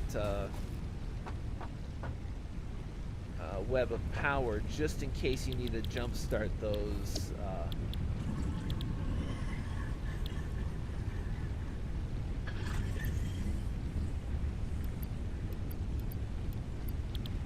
okay, so we need a couple of automated and one not automated.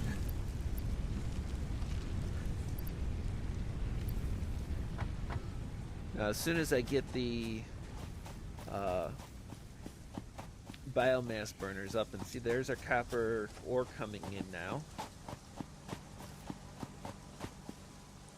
Biomass spark plug, as it were. Yeah, almost think of it almost like a primer for a pump.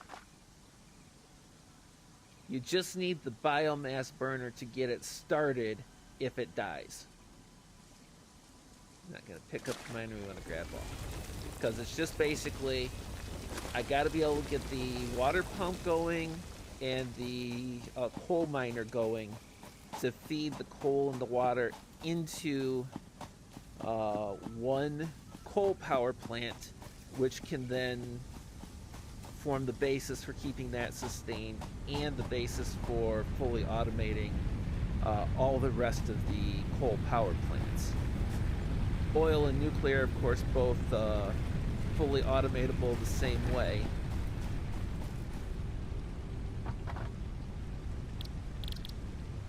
But so far as I haven't had access to the nuclear, I don't think I've even researched enough for the oil, which my understanding is the oil is less efficient than the coal.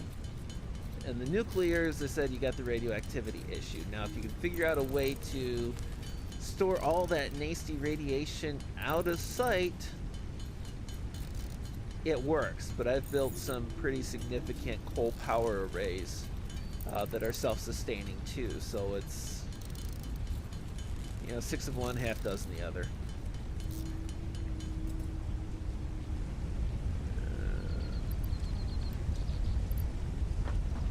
And if I get the right ones automated over here,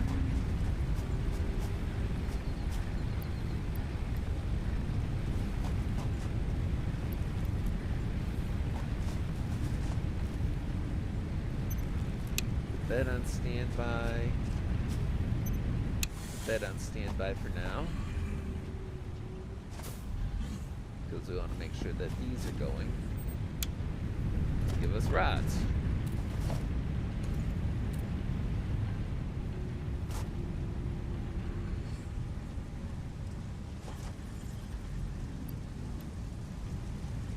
And it is possible with this to build your logistical structure so it is just so significant it actually lags the video. One plate and 51 rods.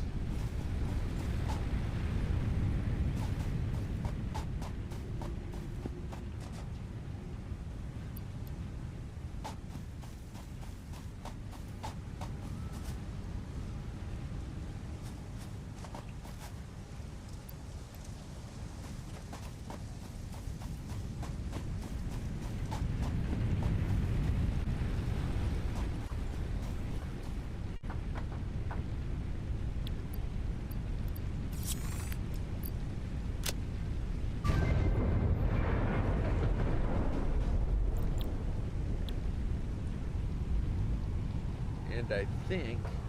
Congratulations, you have unlocked Building Space Elevator, Building Biomass Burner, Part Biomass. Motivational message, congratulations, you succeeded in every provided task. On behalf of Fixit Incorporated, I thank you for your current and future service. So that is kind of the whole... Additional knowledge. The hub terminal has been converted to give access to milestones there to ensure you progress along Fixit-approved protocols. Note: future developments should be aimed at constructing the space elevator and, as such, initiating project assembly. Good luck. Okay, so... not getting those... Oh, there's our logistics right there. That is going to be an early...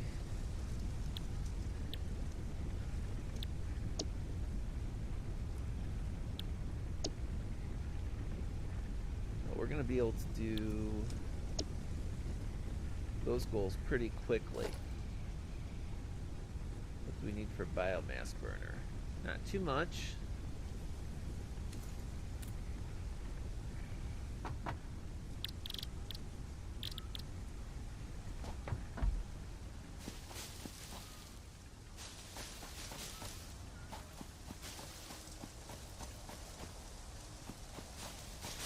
Collecting around home here.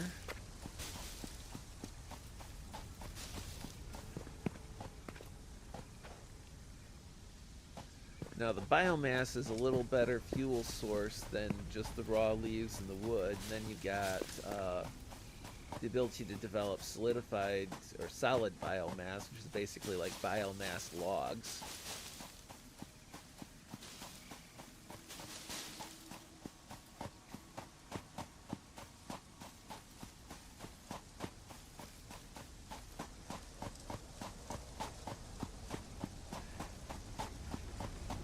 Now, one thing, the biomass burner's there on the base.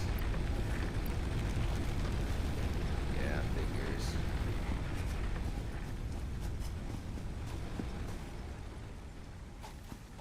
They are probably the most efficient, although they don't provide huge amounts of electricity.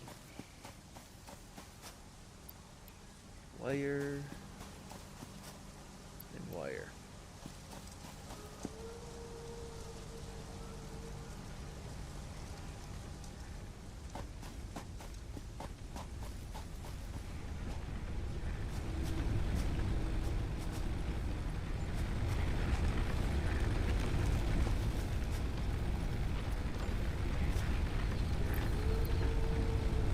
Take our fuel out of that real quickly. We're going to convert everything to actual biomass.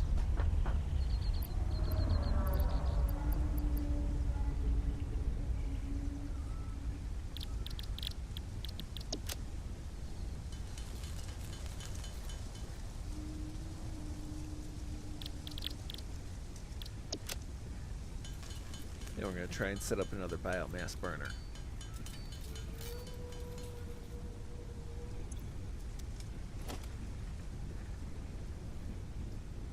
Good, we've got the power.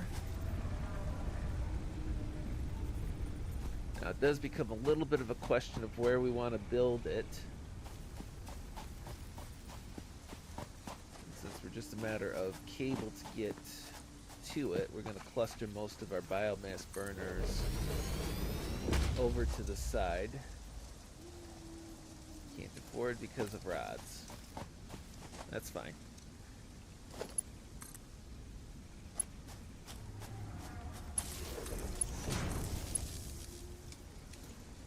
Right now we're just going to plug that into the grid. One thing to note, there is no limitation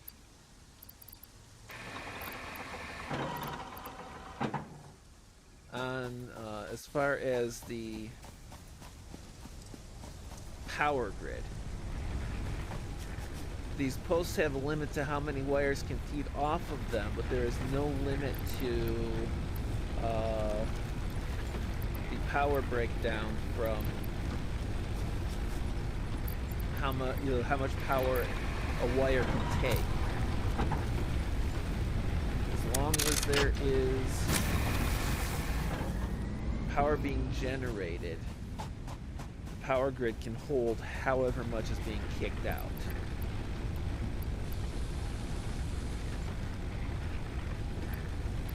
Now that's perfect, because now we get much more significant with 3 biomass burners. We shouldn't have any factories down. And now that we've got logistics,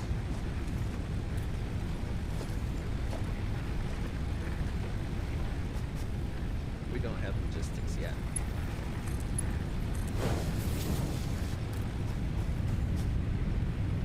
We're going to have logistics to help us take and have everything running at maximum capacity on the least necessary resource feeds.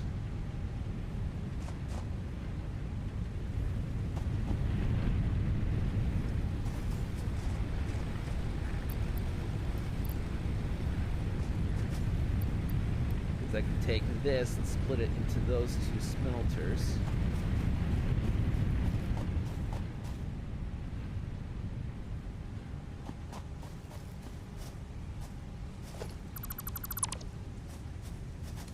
Take that out, get another constructor in here if it'll fit.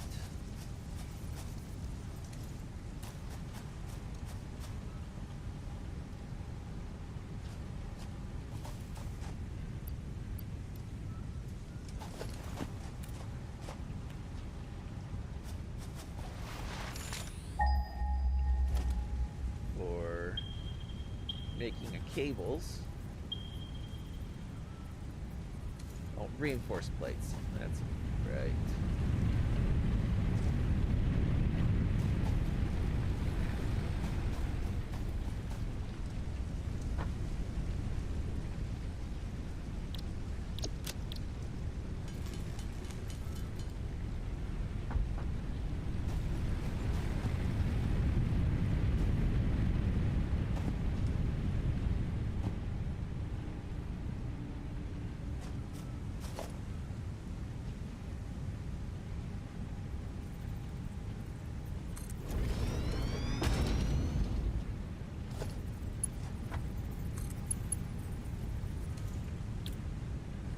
It's just a matter of getting everything lined up right.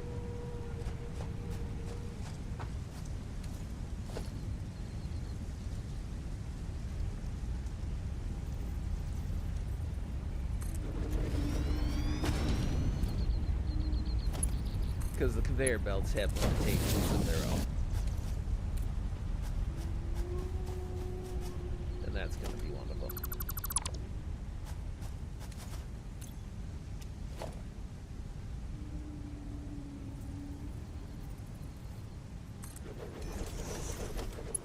One other thing to know, the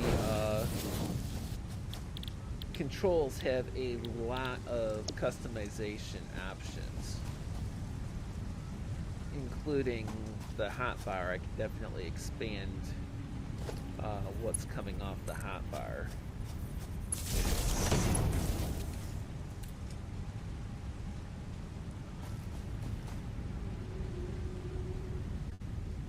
As far as right now, it's only giving me like power post, electricity, conveyor belts, conveyor supports. I can expand that a lot.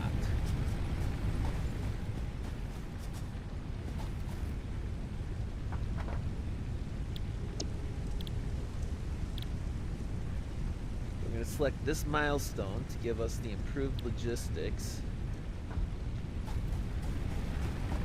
And everything it's asking for, we have an automatic process for.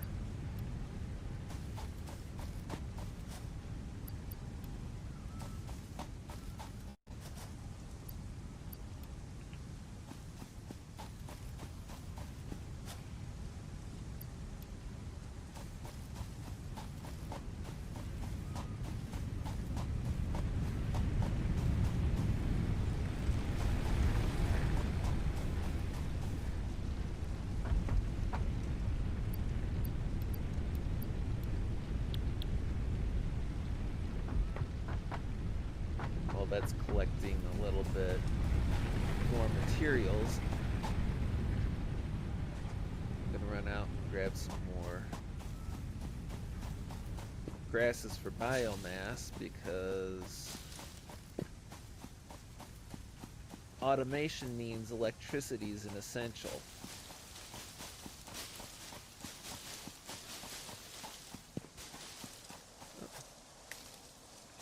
Healing berries, very good. You can eventually build a chainsaw, which then means going through cheese. Chainsaws cut right through cheese, don't you know? Going through trees, nice and easy. Collecting lots of wood to be wood biomass for you.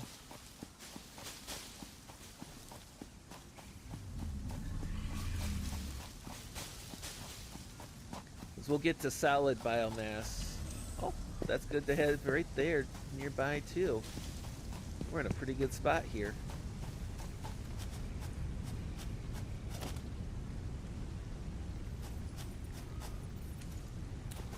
Wood biomass, or solid biomass, is the next best thing before you get to coal.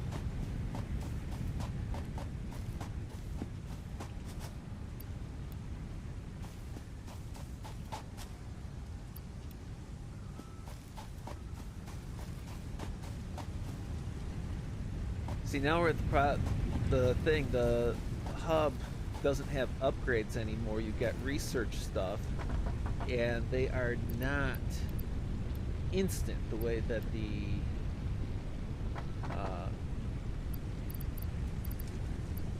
way that the initial hub was. It takes time.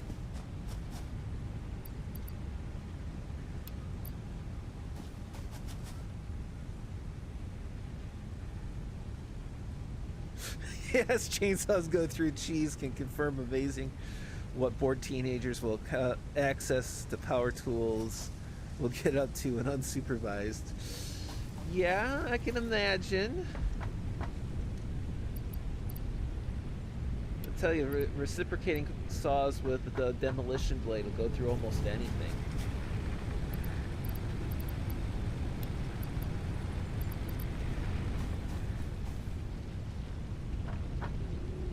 Okay.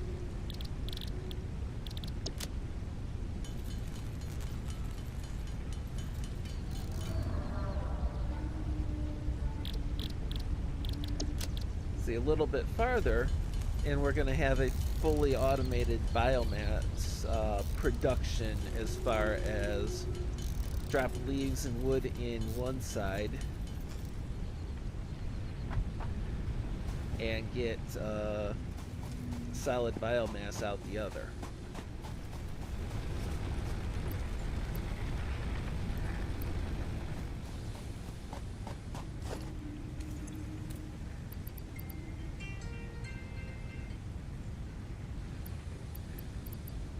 Where's my biomass? There it is.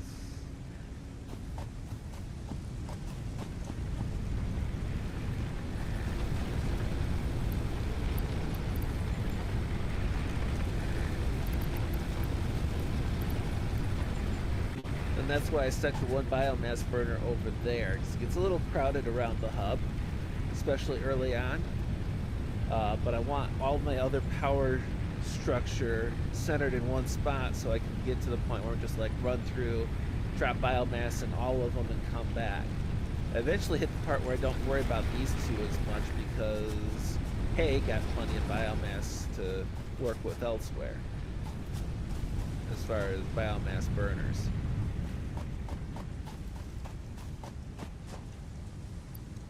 And the more you can automate, the more fun the game becomes.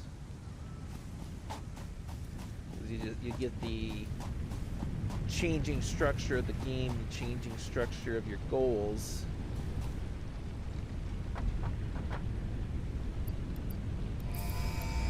Okay, so we're ready for our milestone. Now you get access to the technology from the milestone immediately, but getting started on your next milestone, Milestone reached. You have to Conveyor wait. belts can now merge, split, and lift to increase the complexity and efficiency of your factory. We encourage you to consider more verticality when it comes to factory logistics to streamline short-range transportation. The productivity display will help you measure and improve the productivity of individual buildings to aid with optimization. and I kind of cheat in regards to I don't actually mess too much with optimization.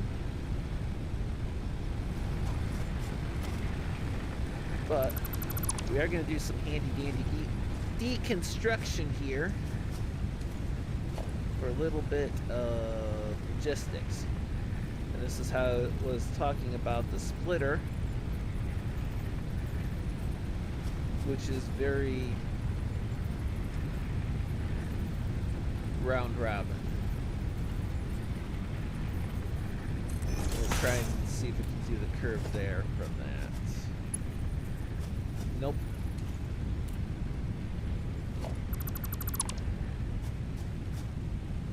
And this is where your efficiency of your floor layout suffers a lot early in. And that's where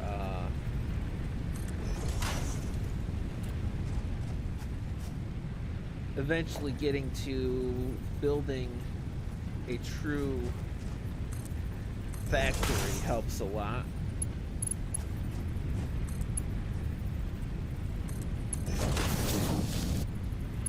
I'm not caring too much because the goal isn't right now to get everything super efficient as much as getting everything automated so I get my end results.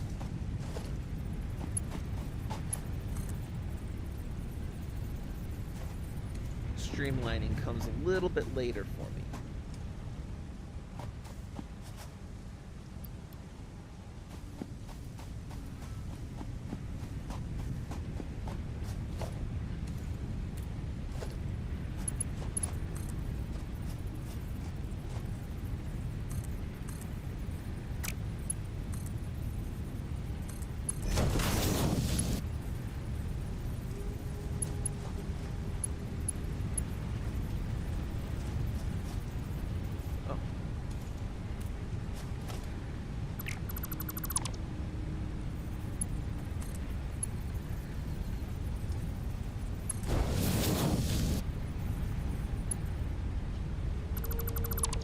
Gotta remember to pick up your supports if you mess with where you make a mistake with where you're gonna put everything.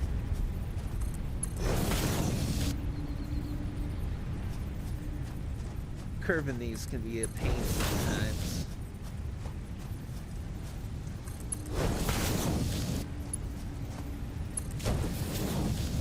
There we go. Now we're to our splitter.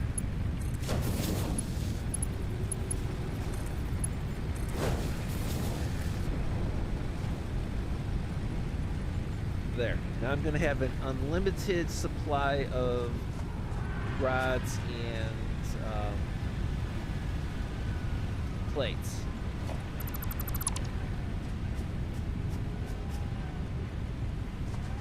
This is somewhat unlimited.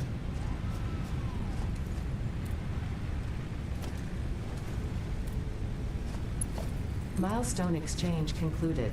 Fix-It freighter re-entry complete.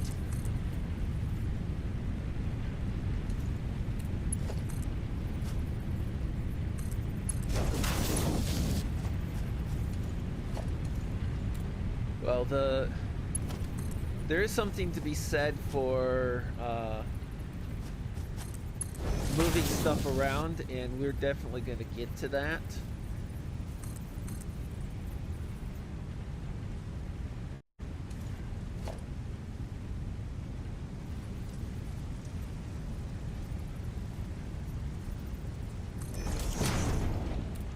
It's just that, like I said, I don't do a lot of worrying about efficiency this early in. It's a matter of getting everything hooked up and your automation going.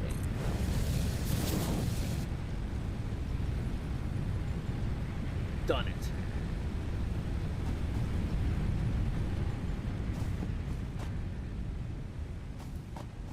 Now my next research is going to be related to giving myself concrete, and once I've got constant concrete construction, we're going to take just a little bit out and we're going to build a actual factory floor. We might even disassemble this whole section, build the factory floor, and allocate it nicely, because the factory floor gives us a snap to grid. A lot easier to work with in that regard.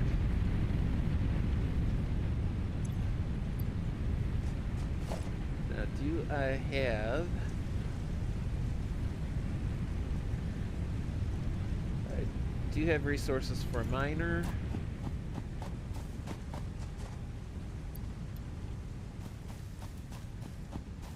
But not a constructor.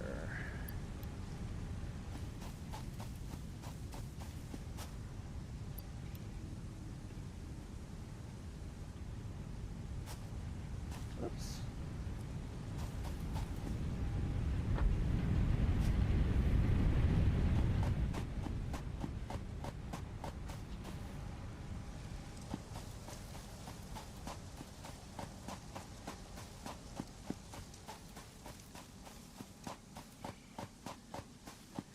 If you think my mess is kind of a layout, the thing that got me hooked on this game is actually, I'll have to find it and share a link at some point. This guy who does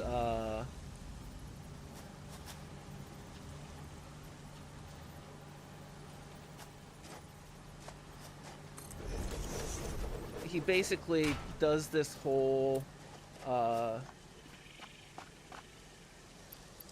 it's not broken, so I'm gonna break it.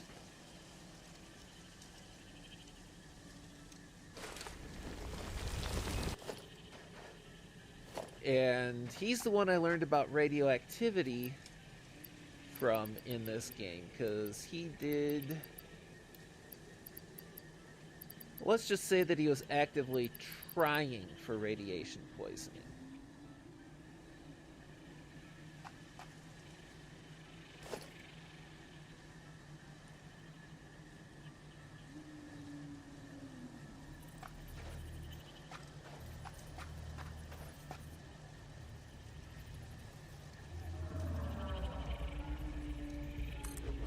Face that way. Oh, that's gonna be too much unless...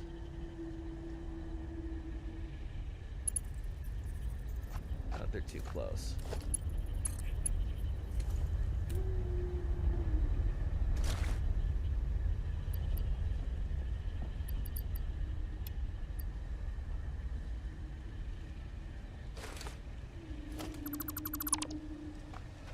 Now, one thing I should show you, because I said nothing goes to waste.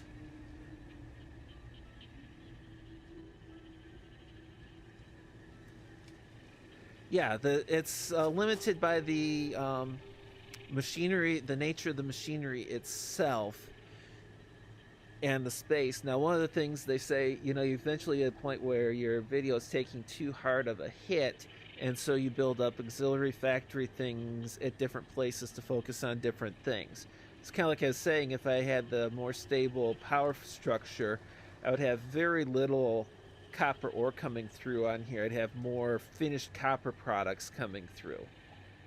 Well, nothing goes to waste. I can't fit in my inventory everything that's in the container, so it drops a box with everything I can't carry.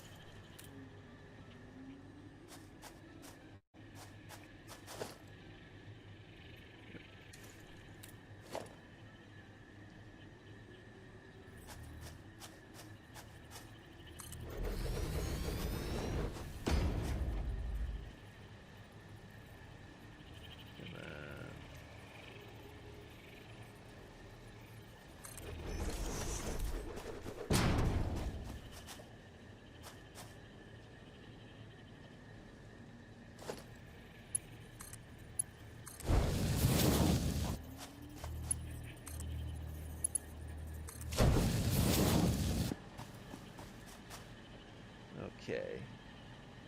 And I don't think... Do I have the constructor resources? I don't. Space restrictions. But...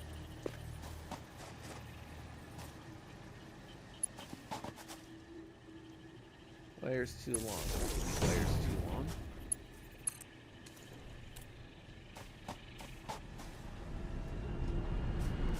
We're halfway to an unlimited supply, virtually unlimited supply of concrete.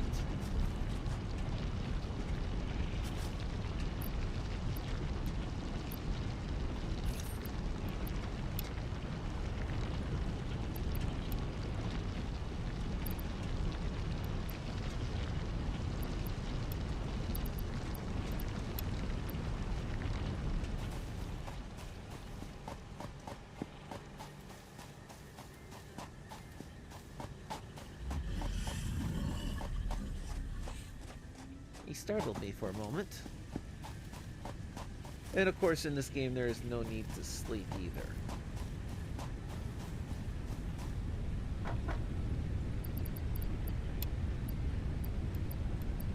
So it is around the clock operations.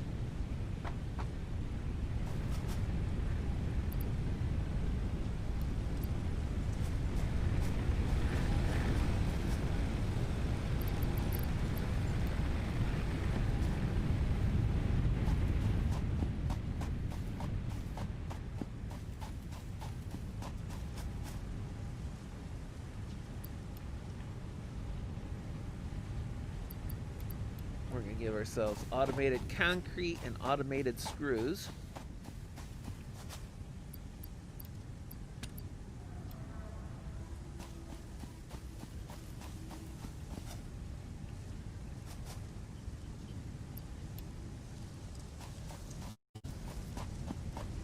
Which means I'd have to have the resources for 2 more constructors. And I should probably put in another biomass burner. Yeah, before I put in 2 constructors, I should put in another biomass burner.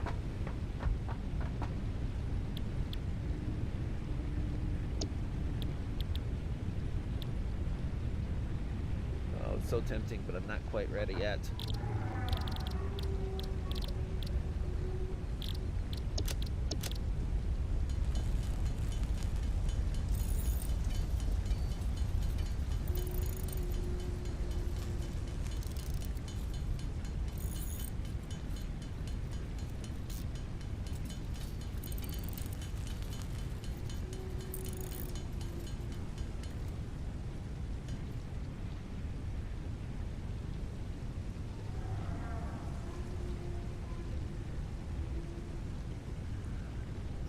Yeah, you can eventually.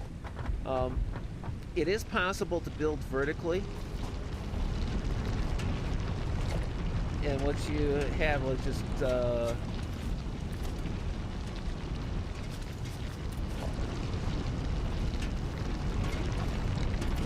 give me something I can't afford to build.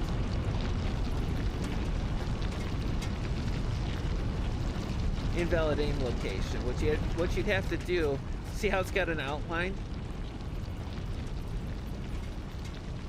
They can't be into each other, but you can build up. So if you get above the building's outline, you should be able to build vertically, although I've never built above a miner. I don't know if those kind of have an infinite up or not. I've built above everything else.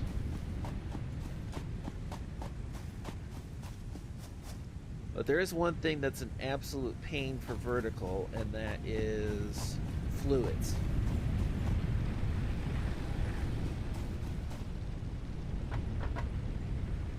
Because fluids do actually factor in head lift.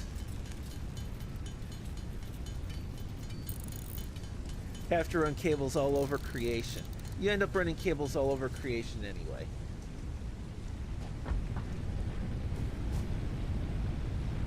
Automated concrete. Automated concrete. What you do eventually end up is with more efficient power towers, though, so you don't have, where it's, I'm using up half the connections just getting power from one end to the other, and then can only have like 1 or 2 items branched off of it.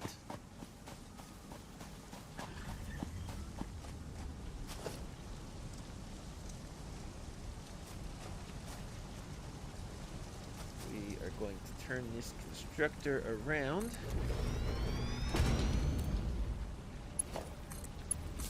Give him electricity. He is going to say, let there be concrete.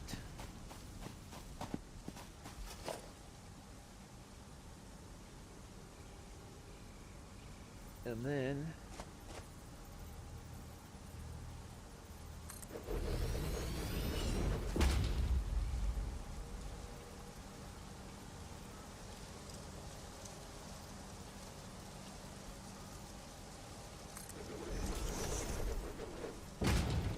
we are going to have a little bit of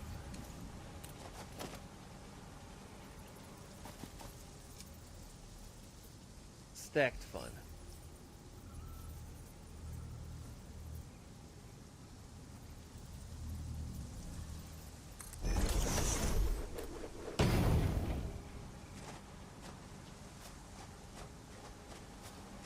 Yeah, part of the point of the game is to have things a little bit more spread out eventually.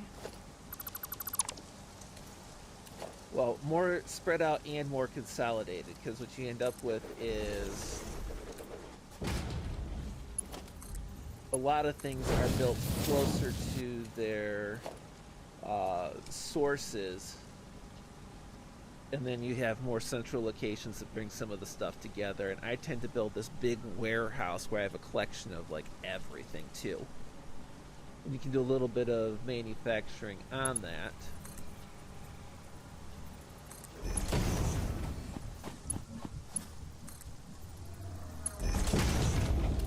Oh.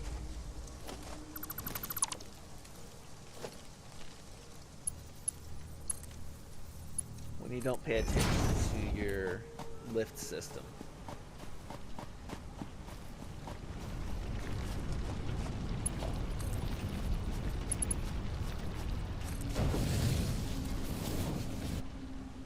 So what that's going to do now is, as this produces concrete, it's going to go in here.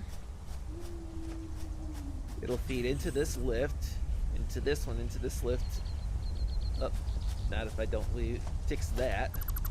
Into the one on top. What eventually happens is potentially all three fill. And when that happens, I can pull inventory out of any of them. But that's going to give me a really good chunk of concrete.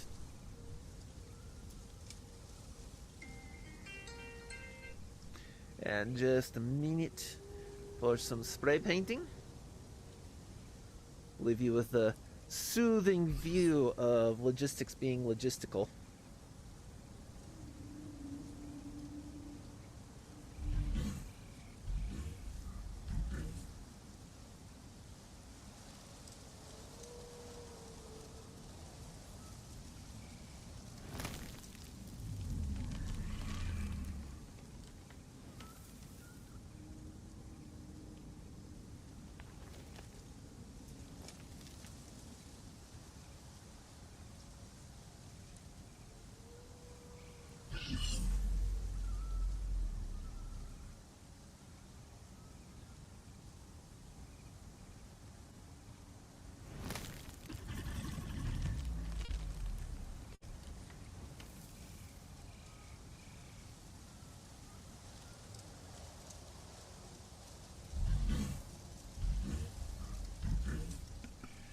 And as far as that spread out bit and everything, the next time I go over to that copper node, I'm actually going to plan on doing some construction over there so that I do not have the same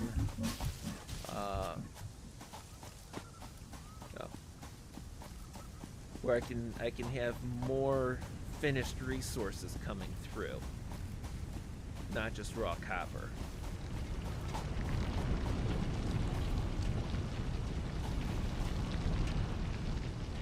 In fact, if I can, I mean, it's perfectly fine if I can get to the point where no raw copper is coming in.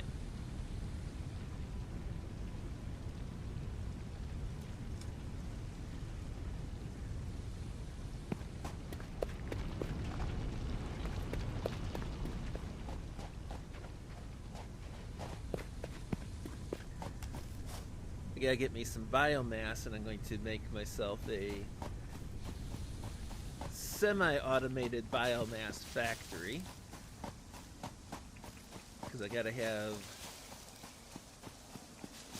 good biomass resources to keep the electricity going. If I run out of biomass, I run out of electricity. Oh, that's pure limestone.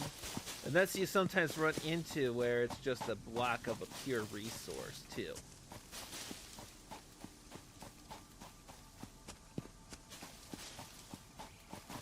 Which is the most efficient in production of your next level, but the pure resources aren't like the unlimited nodes. They're like you break one down and then it's gone.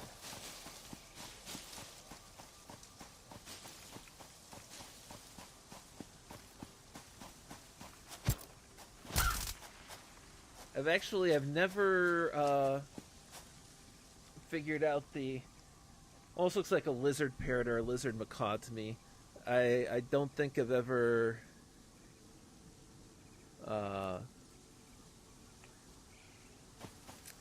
found a use for those.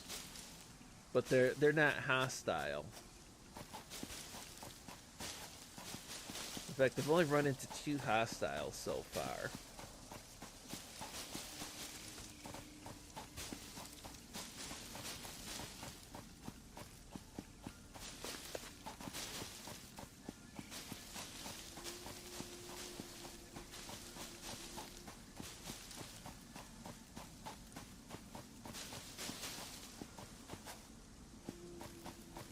Yeah, all these trees and no chainsaw yet. So I go through all the bushes for brush. Oh!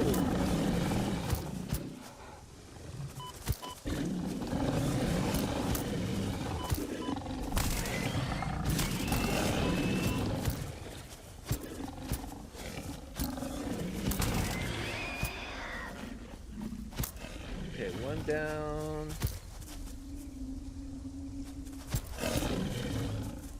Where'd you go? Where'd you go? There you are.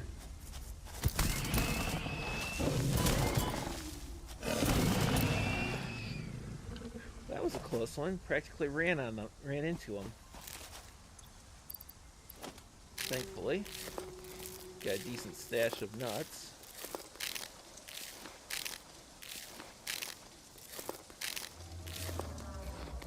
It almost completely restored my health.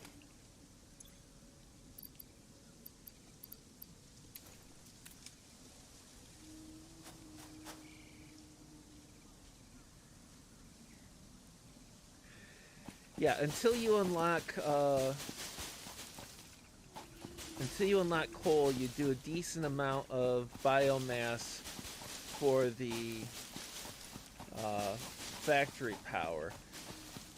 Now, one of the things you do is you do get, I mean, you start out with just leaves and what little bits of wood you can collect without a chainsaw. And you eventually are able to upgrade that to biomass, and then solid biomass, which is like a compressed biomass log.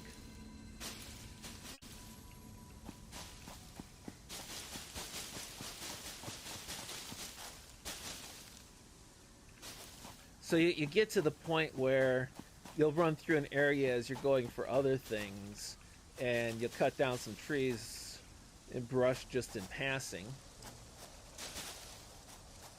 And then you drop it into processing to give you that solid biomass, and you periodically take an inventory load of biomass, solid biomass, to your different biomass burners.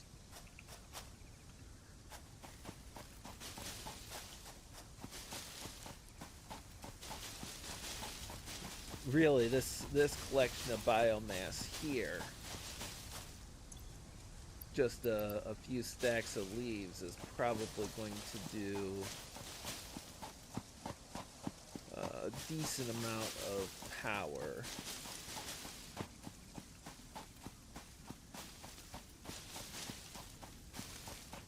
I should really be more cautious running through plants and stuff, because you can't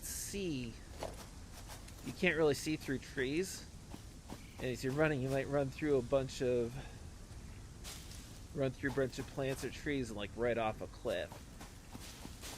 And you haven't seen me get hurt too much from drops, but you hit drops where it is going to kill you.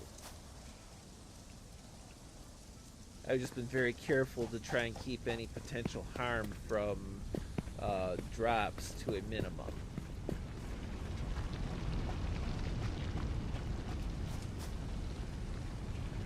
You cannot. Biomass burners cannot be automated. You can do it where you are generating biomass logs and they are being sent to a container by your biomass burners.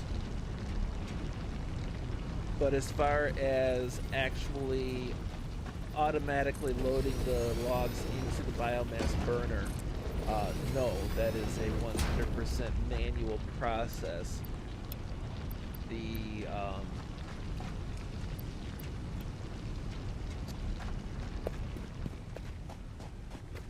very first power source that is fully automated is coal.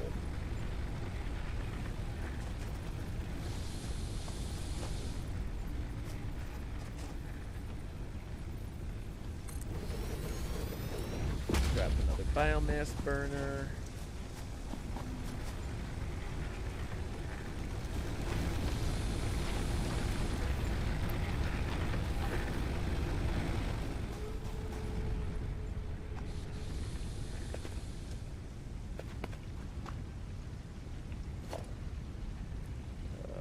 Production. Bring the constructor around.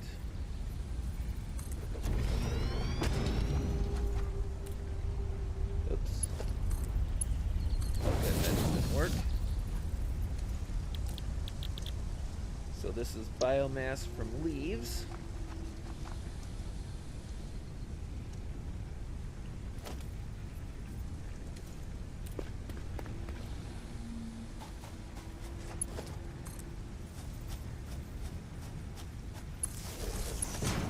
Plugging in another power source.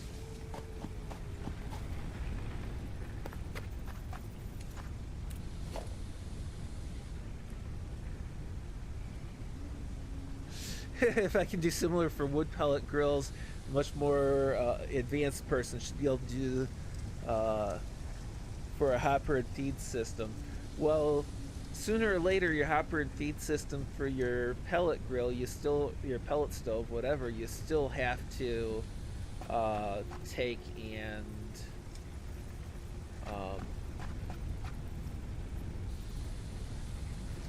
load it on the other end. So even then, it's not an automated process as far as that goes.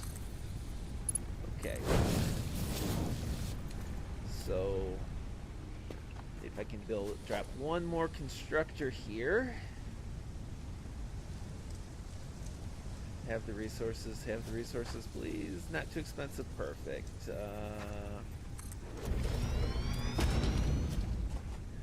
Because we're gonna get our next logistical wonder. That's the other thing that's a pain with biomass, is your construction process. You have one for leaves, one for wood. Mere engineering, waves hand dismissively. Yeah, you would think so. And there goes the power. Now, if we were in a good enough situation, we should have just enough.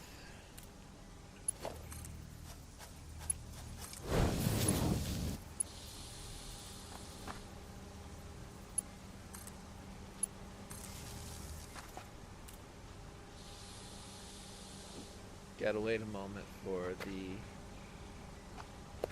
production to come through. If I split that between two biomass burners,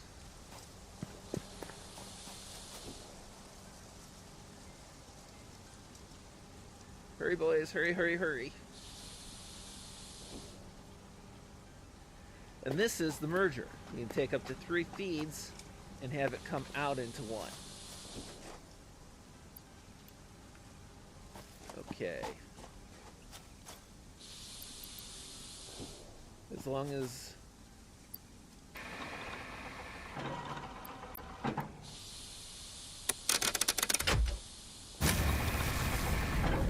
excellent. So while those are processing that biomass, I'm going to do one more biomass run. And that should give me enough power for a while. I could focus on upgrades.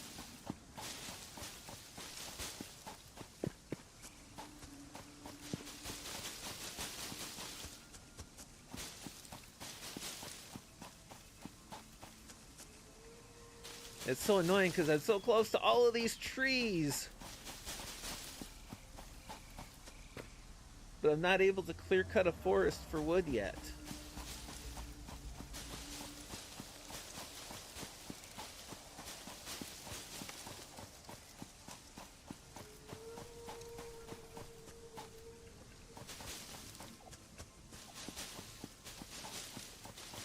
which also increases my likelihood of running into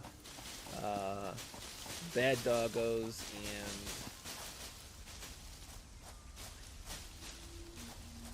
those fire-breathing things, which I've only encountered one this game so far. Though I do have this theory that they mostly tend to be in very specific sub-biomes that we haven't really hit yet.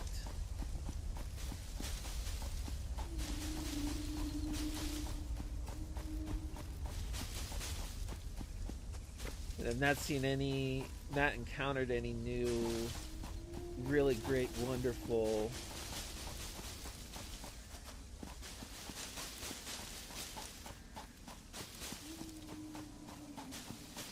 tech to worry about yet.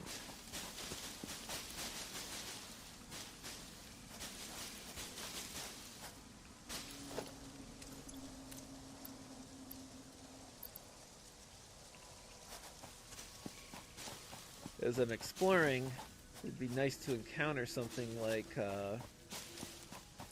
some deep water. Oh, there they are. I'm running away from them right now.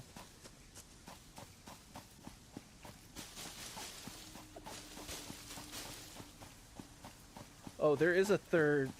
I forgot, there is a third hostile out here. And we'll encounter those eventually.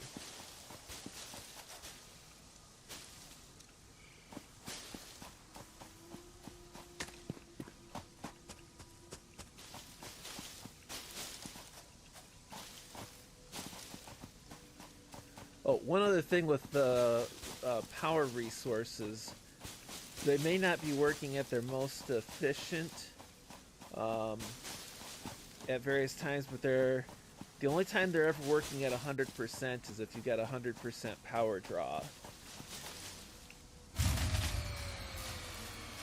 And there goes the power. But that's why I was collecting leaves.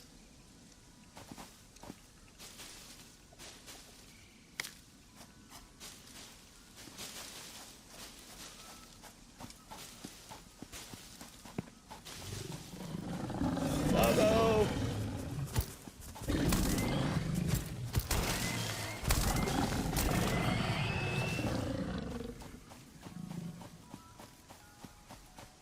They're not too bad if you kind of get the drop on them. In this little whacker I have there, you do get one that's you get the ability later to craft one that is more potent and longer reach. It's not projectile, but at least it's longer reach.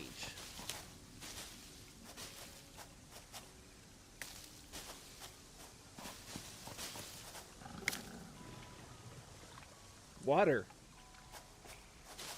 Where's the doggo? I heard a doggo.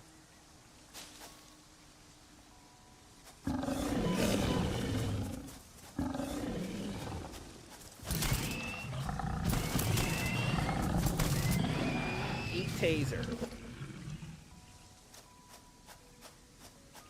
Which means when I get coal,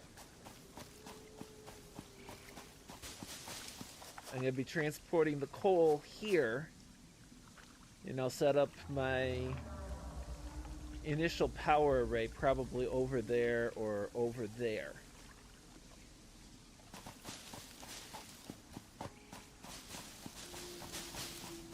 Okay, enough collecting biomass for now.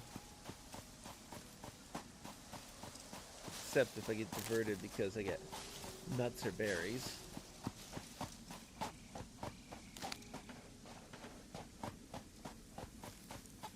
And on the way back to the hub.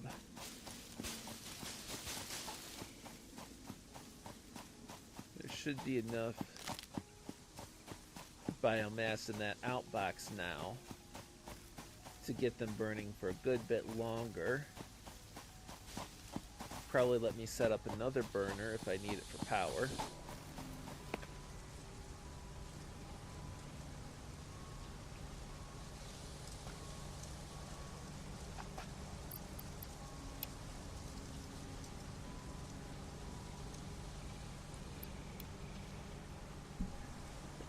actual wood for biomass.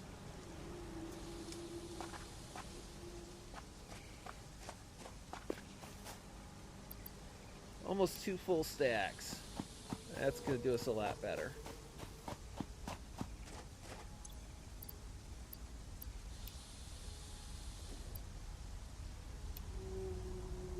Split that stack. Throw 100 there. 100 there.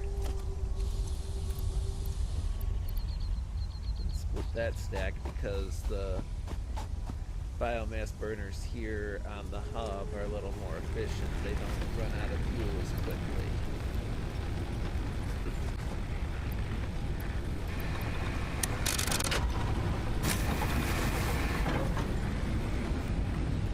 Let there be heavily automated electricity now.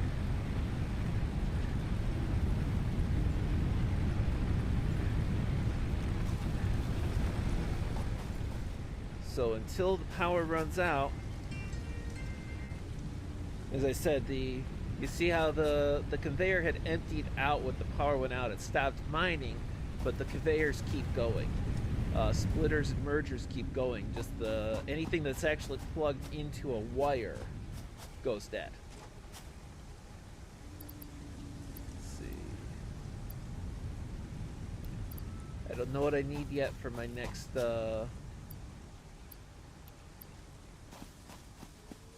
upgrade, but I know that some of these things come into play, so I'm just going to grab some. And then I'll go take a look. Get the research started on something else useful. That is exactly. Well, I think I'm going to go for the base building. Oh no, because the field research, that is so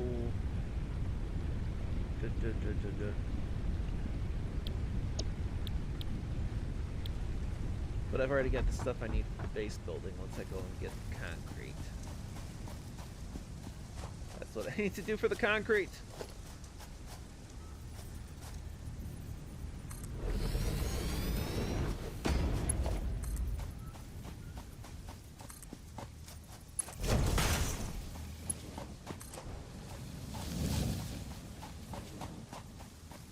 I need to have local concrete.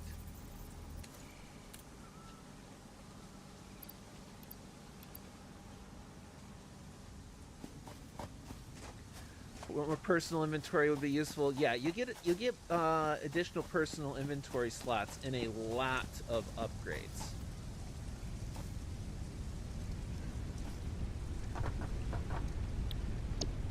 I think I grabbed this one first just because I can do the concrete now, and one of my building options soon is going to require, like my next level of spreading out construction would be good if I could actually get the factory floor going. Yeah, my other game, I am all the way to plastics and game where I was playing around with it. Plastics and Milestone reached. You have unlocked several structures aimed to provide the first needed to build basic factory infrastructure and improved overview. Building these will provide a grid for more advanced organizing and sectioning of your factory.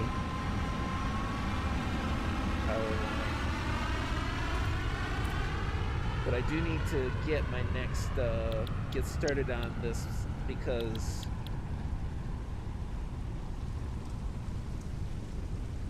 oh no, anything like this hand slot, as soon as you complete the milestone, the inventory slot, the hand slot, those become active immediately. So let's say we want to do, well, we have to wait until the pod comes back, which is just over a minute.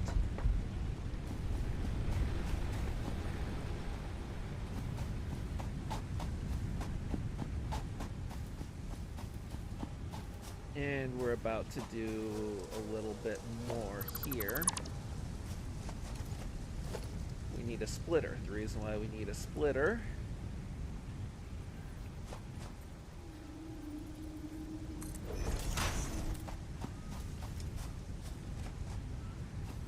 that might be too steep for... Yeah, too steep for that, but not too steep if I do this.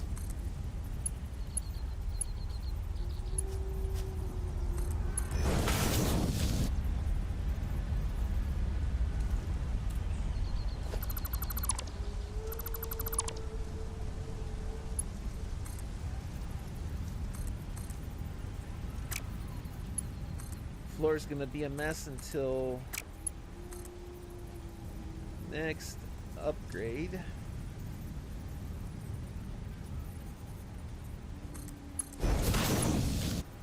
Get it up on there.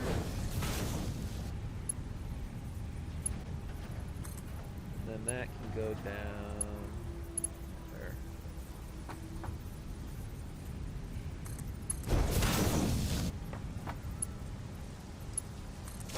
I'm stubborn, but it works.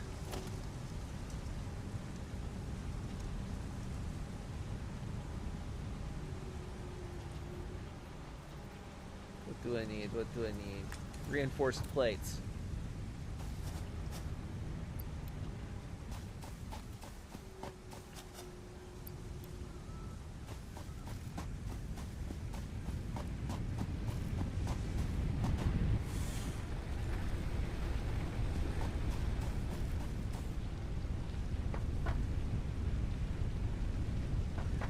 Yeah, just move your stuff. Soon. That is definitely a soon.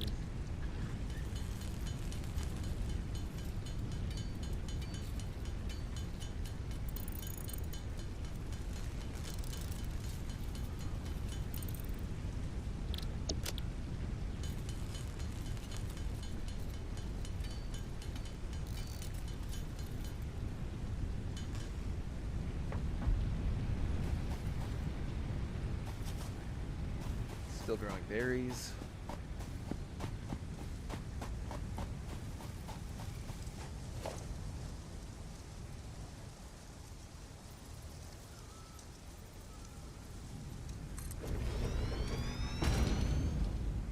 Oops. Faced it the wrong direction.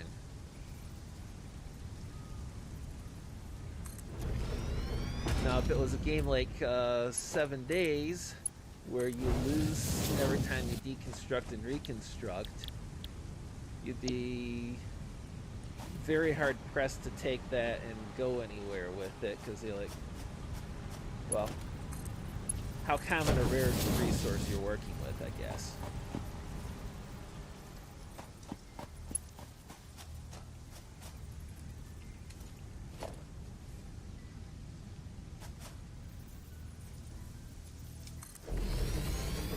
That's for screws.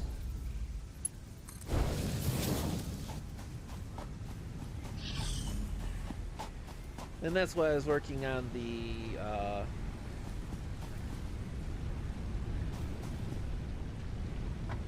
forever supply of concrete, because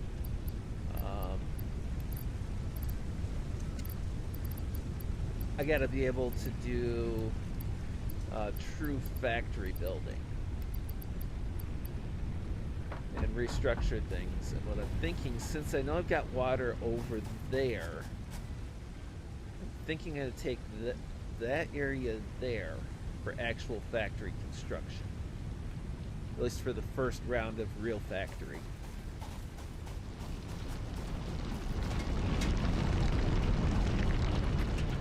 Pod should be back. If the pod is back, we can see what we need for our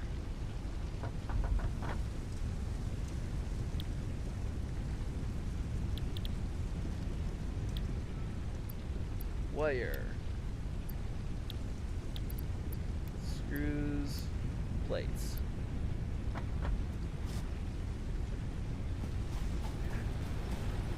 Dude, if you get mild OCD, I am so head and shoulders above you on that. But the thing is, I've got this quirk to my OCD.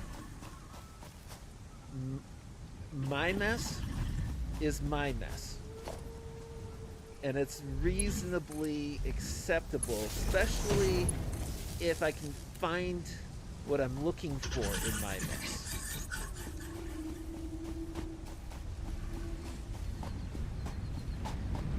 I know, not necessarily sensible as far as that goes, but it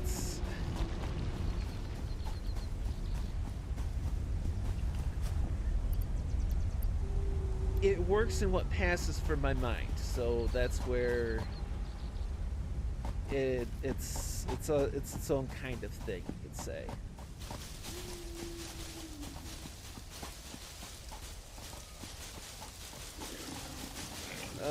Doggo, doggo, doggo. Where's the doggo? There's doggo.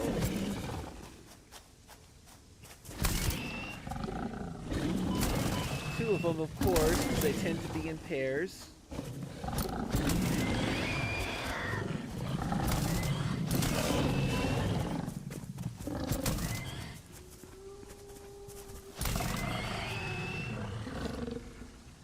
I do want the carapaces because we're about to unlock research potentials. One of the things the research will give me is eventually research, I think, will give me chainsaw, like material research.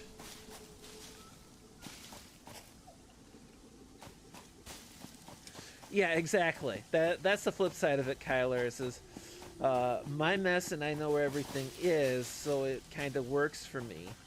And that was one of those things. I'm OCD, but then you take in, and I'm diagnosed OCD.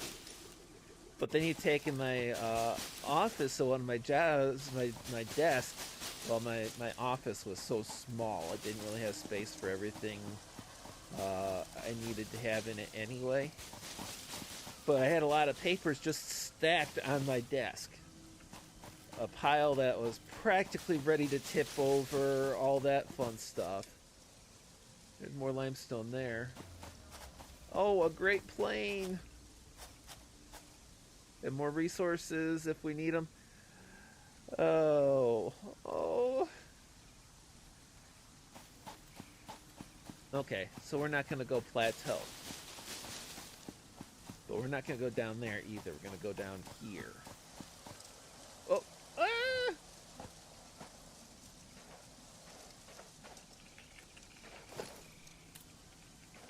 Not again.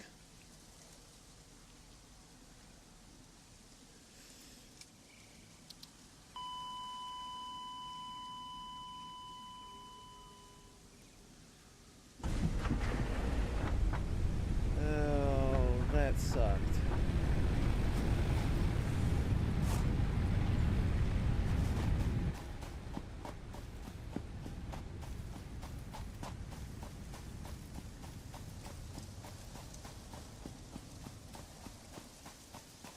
That really sucked.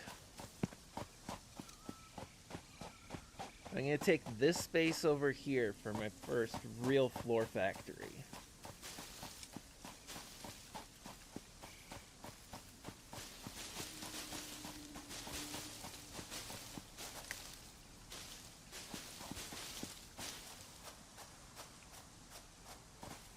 Okay, where's the crate? There's...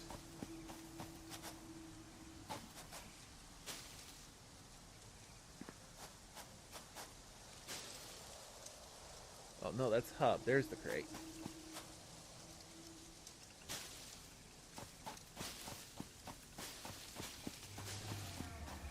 Now, if you got somebody you know that does that sort of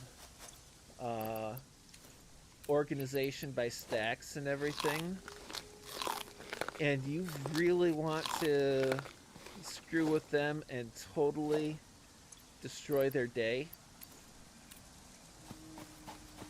take half dozen things out of the metal at various levels and set them on top.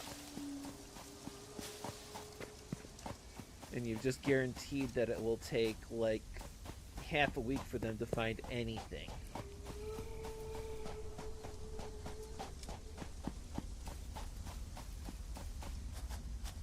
Okay, we're gonna base everything off of right here. Let's see. Let's see, up 8, 7, 6. Gotta see how the floor fits the slope. To do that, I can go a little bit farther up the hill too. So we're gonna go with that foundation there.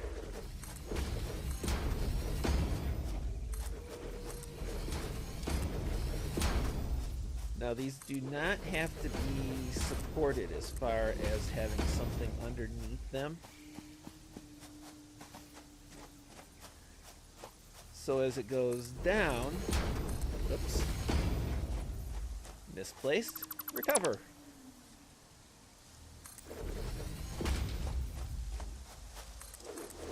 As it goes down, you create spaces where you can put some stuff underneath the factory itself.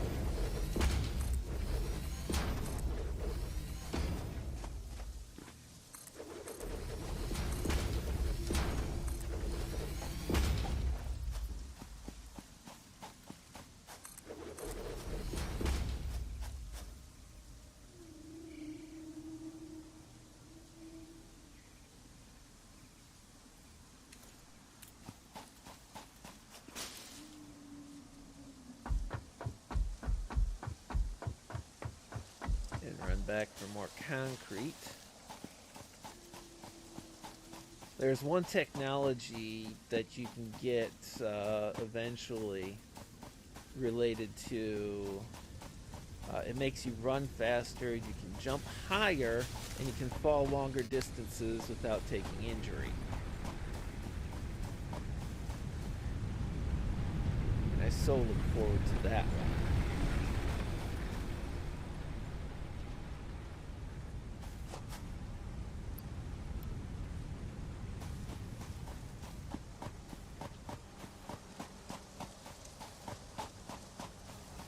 I just realized I should be able to do a second concrete constructor here.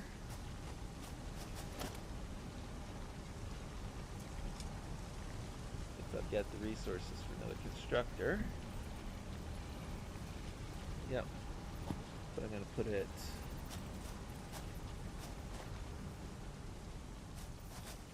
I'm going to put it right there.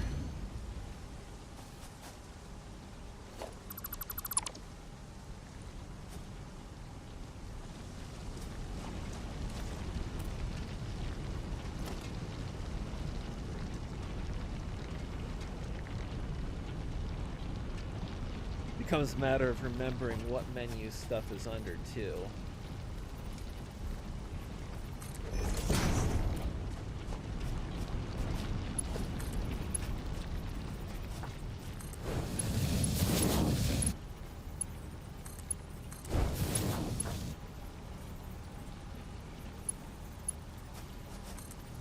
Because one mine, one drill will produce more than any one single building will be able to take at once, generally speaking.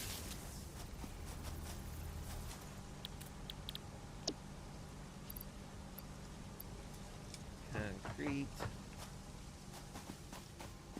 And then for this one, instead of going into that stack, we're going to run over here.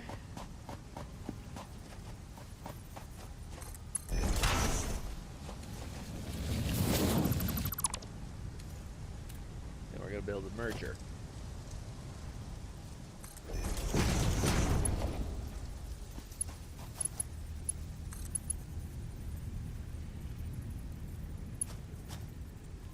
Encroaching on others' clearance, you silly thing.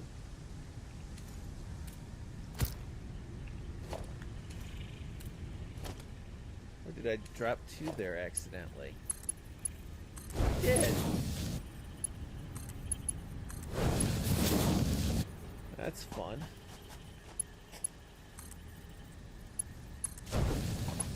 as you get construction built up and technology get faster conveyor belts, you can do something like this with 3 slow conveyors feeding into 3 mergers, and those having 3 fast conveyors out into a single merger. That's like a super fast one.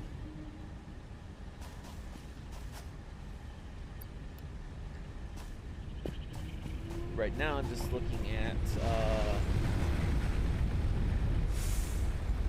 having a lot of the automated stuff building basic resources.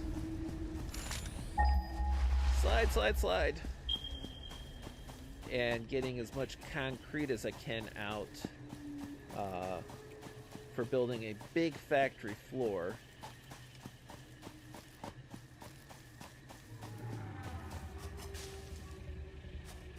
And then what I'm going to do with that big factory floor is stuff is going to be coming out.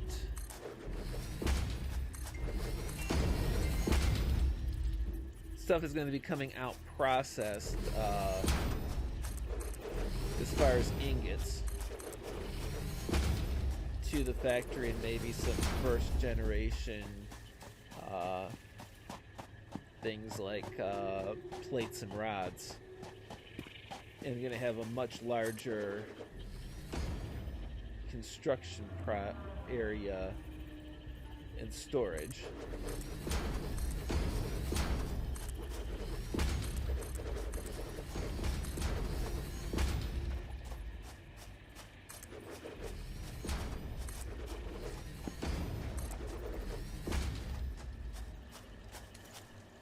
So I start burning through concrete a lot faster.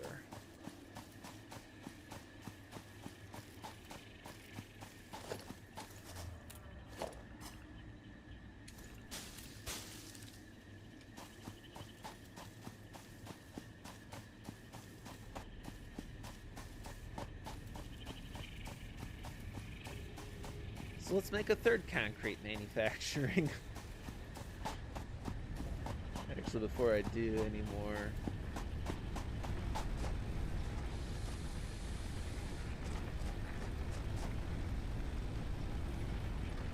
oh, we are getting close on our power. But look at all that biomass we were able to make by just dumping a lot of stuff in. And this is where, yeah, you don't have an auto load on it,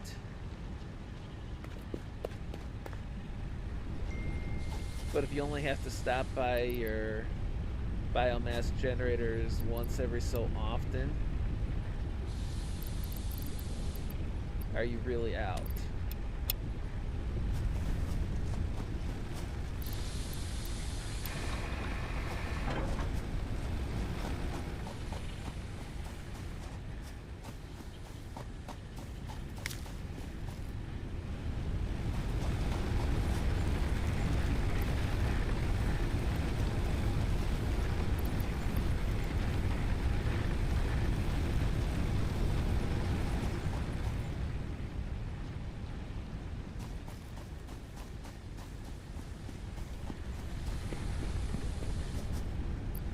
Drop all that finished biomass off again.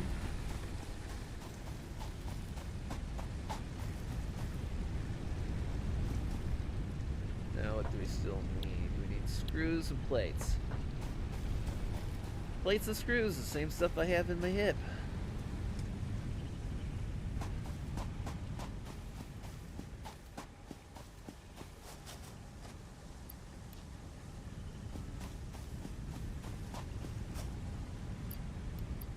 Screws and plates.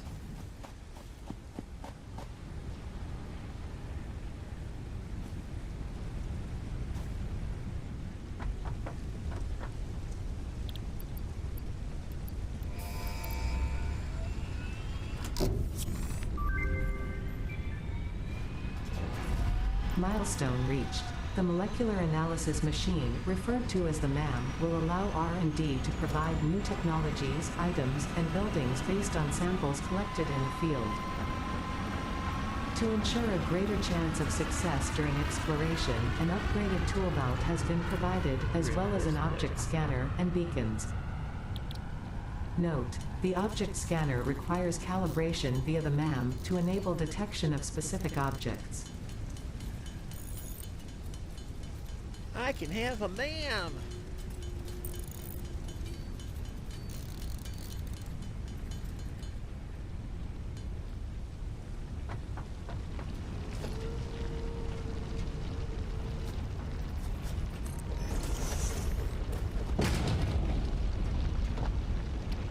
Okay, so alien organisms.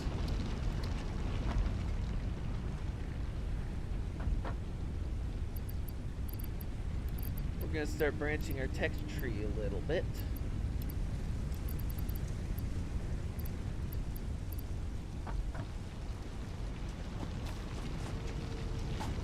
It's ma'am! Yeah. Sir, it's ma'am! Start that research. New recipe unlocked. Start that research. New research available in the MAM. Start that one.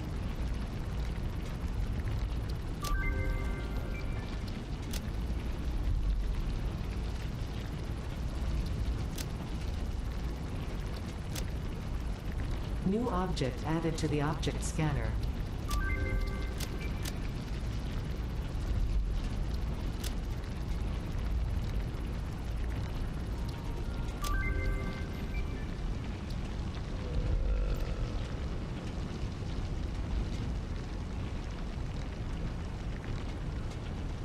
Have a yellow slug. Overclocking.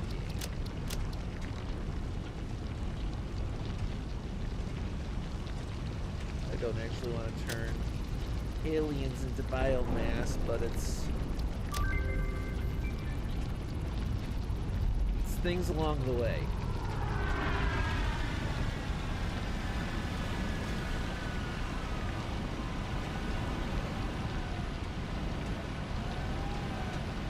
Like that.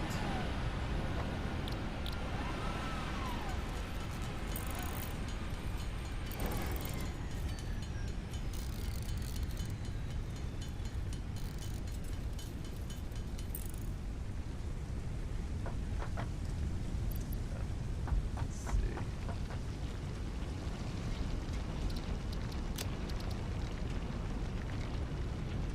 Don't have the hand slot yet, but I need a lot more.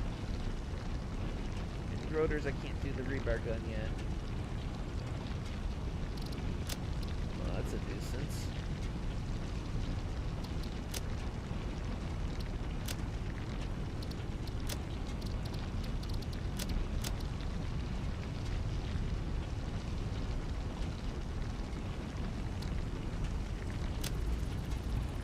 Okay.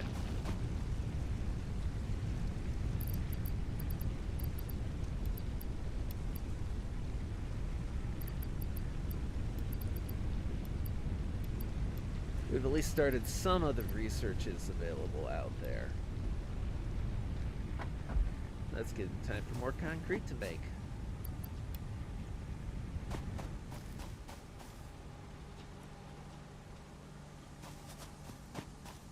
And with the concrete in the make, we're going to come over here. We're going to take advantage of the fact that we got a splitter.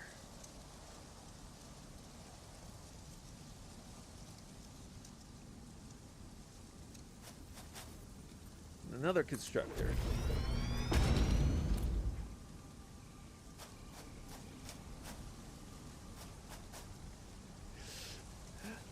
Well, the thing, if you start that if you start your cell production model too soon, you end up with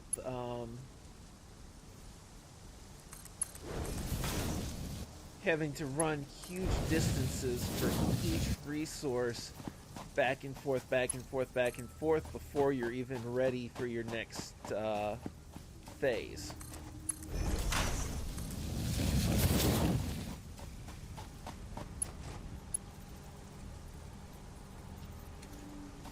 See, I've hit the point where my next construct process is the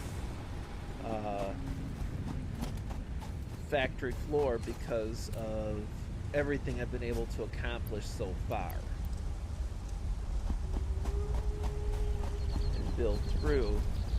I now have the ability to get, power and conveyors. That's exactly as you've got to have. Well, you've got to have not just power. You've got to have standalone power, like the more than just the 2 bio burners available on the hub. So once you've got the extra bio burners and conveyors and your automated miners, not the automated miners, the actual drills, not the spider mines, the big rigs.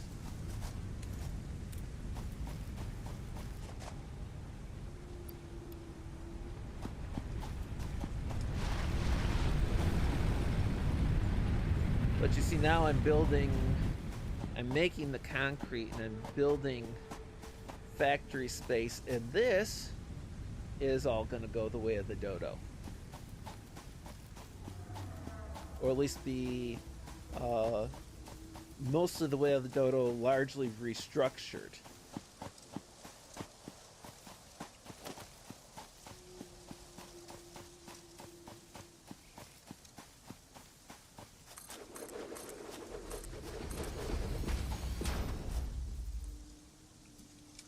Now we're really going to throw a wrench in the OCD, though.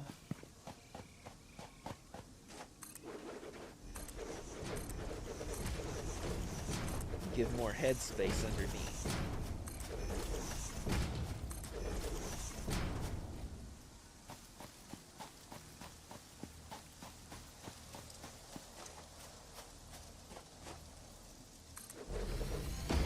Well, yeah, various nodes.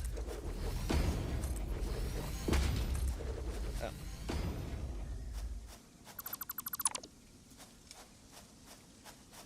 And that's the thing. What I'm going to have right here in this location is some centralized construction.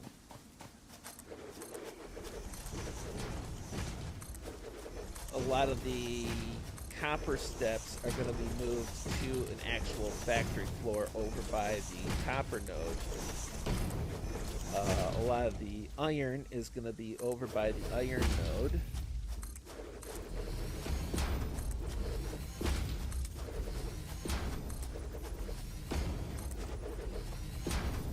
Another thing I really like about this game is because there is, I think I've talked about this before, the 100% efficiency on resource recovery in deconstruction. Accidental placement just isn't a huge deal. Even going, intentional placement, but now I need to make some changes to my world. It's just...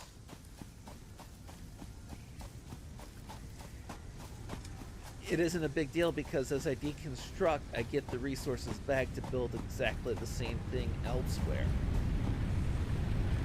And there's going to have to be upgrades even with the factory structure because logistics becomes more efficient. You get some faster conveyors. You get faster vertical movers. You get faster...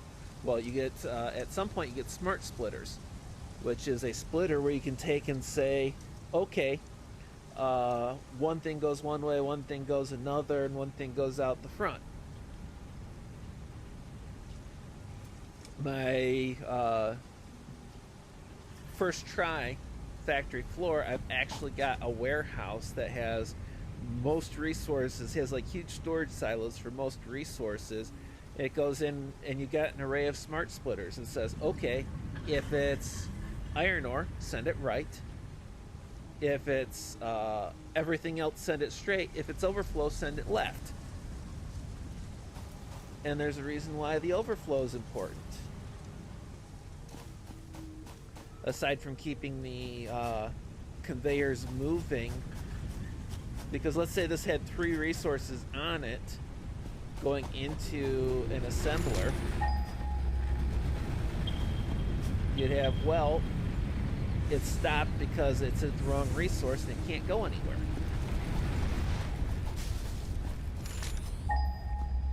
Accidentally hitting the scanner. Whoops.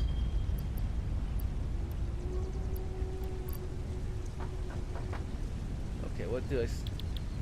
Okay, so next milestones, tiers. Assembler. Chainsaw and solid biofuel. I don't actually do a lot with jump pads. I should probably try them out. Faster conveyors. And here's it. You get your awesome sink and your awesome shop. Your overflow, you flow that into the awesome sink, which just burns it up and turns it into tickets, which you can buy stuff in the awesome shop with the tickets. I want my chainsaw, so this is the milestone we're going for. 500 screws and another 50 concrete. Oh, my chainsaw, I want my solid biofuel.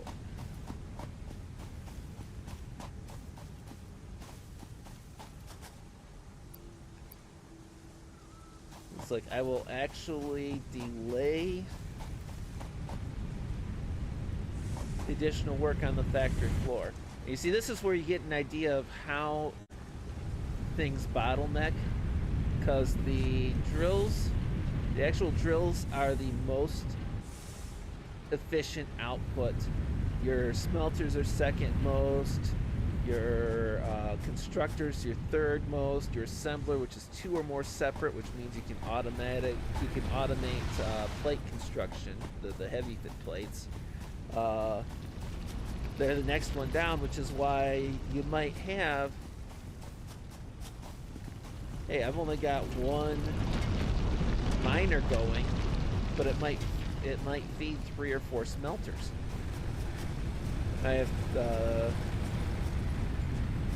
I might give myself 6 smelters to feed 2 or 3 constructors ultimately.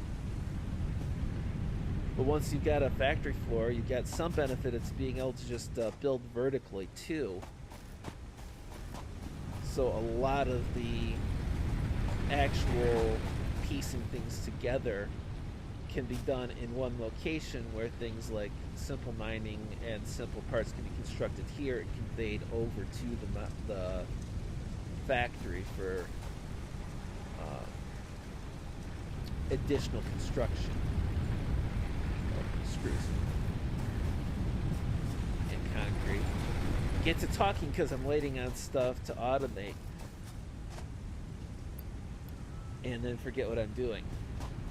One of the things too, that this is a game where, because like in your hub, the risk to yourself in your hub is very low. So this is a game that once you hit a point where you're like, okay, I've got stuff automated, but I'm waiting on it to, I need to wait for it to produce 500 screws or 1,000 reinforced plates or something. You can leave it, say, as long as you're not going to go play another game on Steam, you can just leave it up and running. In the background, while you do something else, leave it going while you're sleeping, and you come back to a stack of filled containers with, oh, hey, I got a ton of concrete here. Oh, I've got a mountain of screws. I got more black powder than I know what to do with. Which actually my other game I do, because before I could even start building things with the black powder, I set up something making black powder and just tons of it.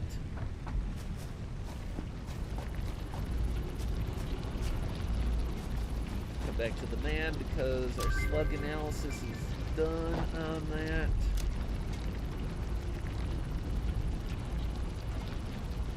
What do we need for overclock research?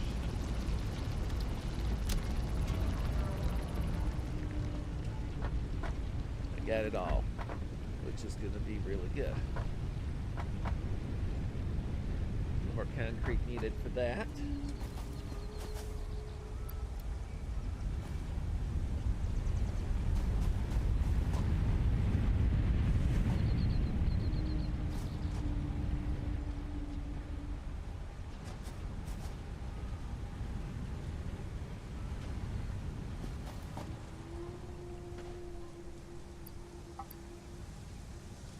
I might have to increase my production of several things, which of course, increased production means more electricity.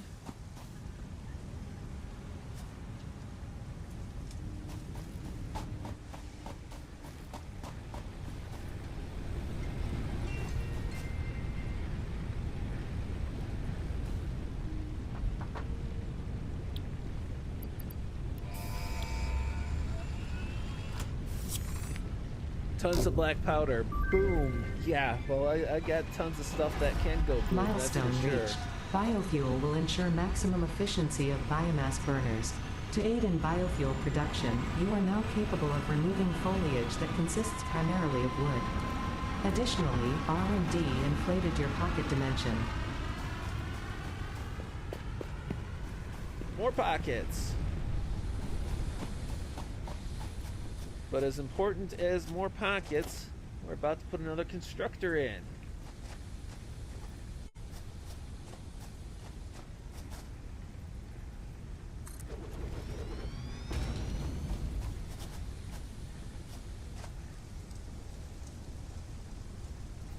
Because now,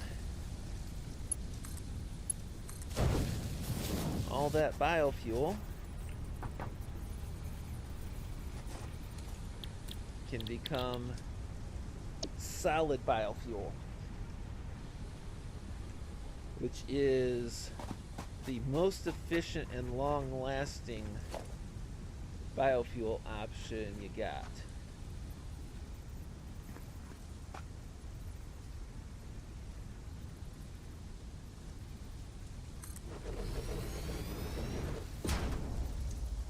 I don't think I'm going to need all of this space. But you know what?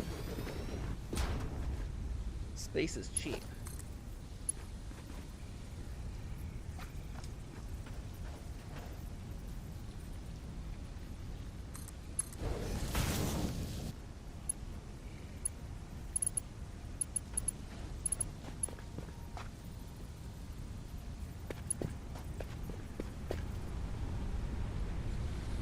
Plate tectonics here.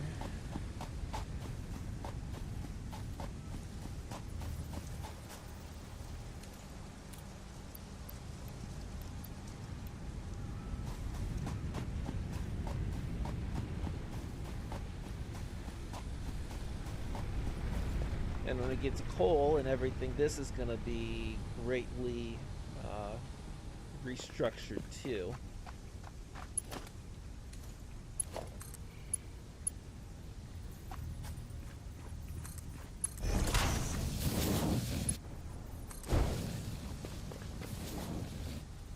And the only reason to feed that into the top like that is that gives me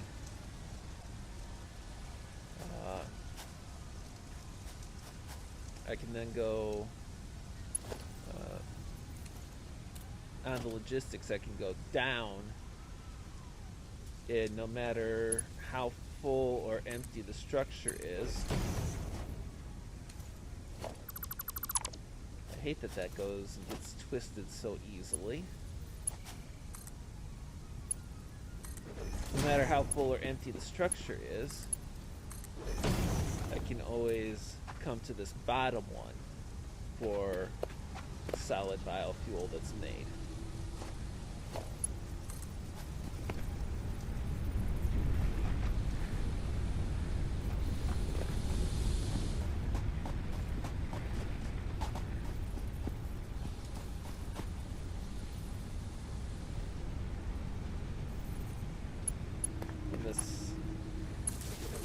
mesh of power poles is eventually going to have to be reworked.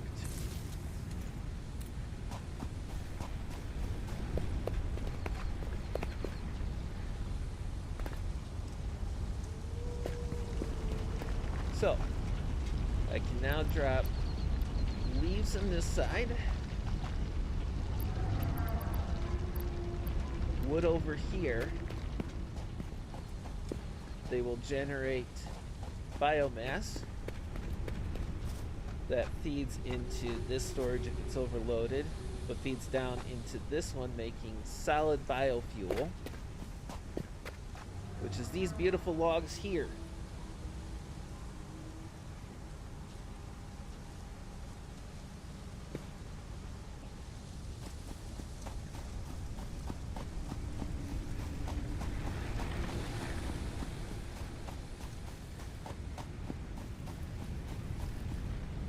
Then I can build a chainsaw now.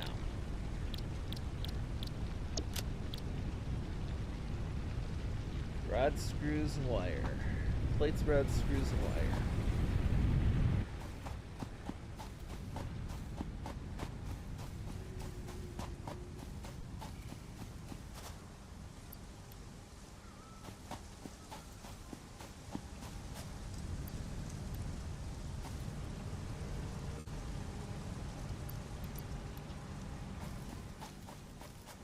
Wire or cable? I think it was actually cable.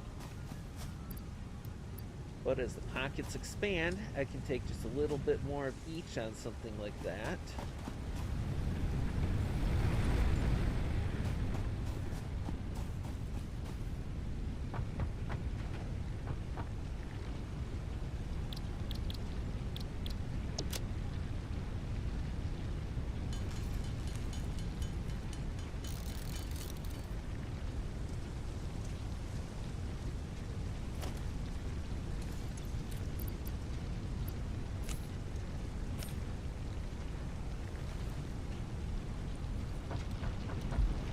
Now there's a problem, of course.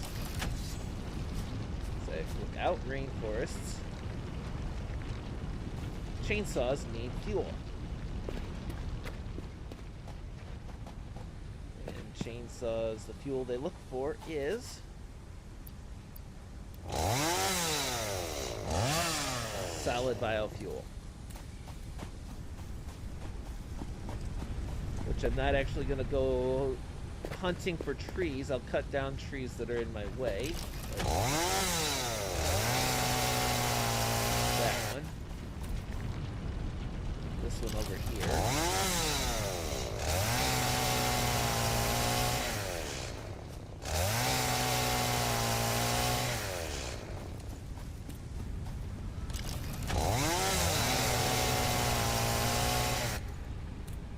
But I'm not going to go hunting trees until I run out of power the next time, at least. I'll give myself a good steady supply of solid biofuel to yeah, wonderful forest over there. It would be a pity if something happened to it.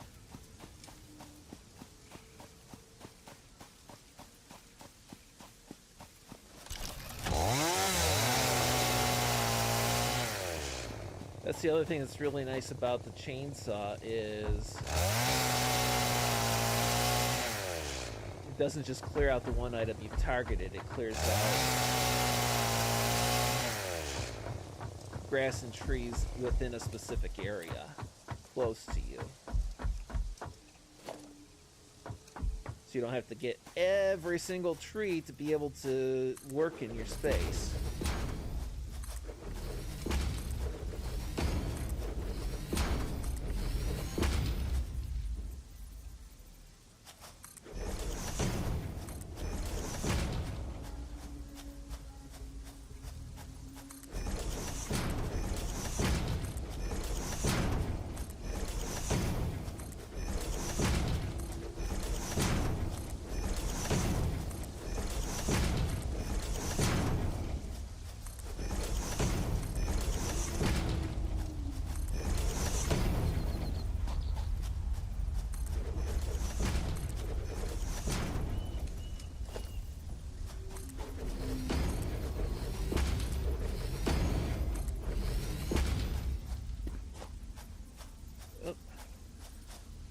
that is the limit of my constructability for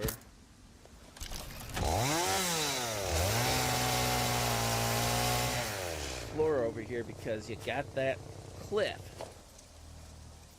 Oh, I can do just like that. So that we can go, yeah, but I don't really want to have it too much coming through the walls. So we are hitting the extent of our first factory in at least one dimension.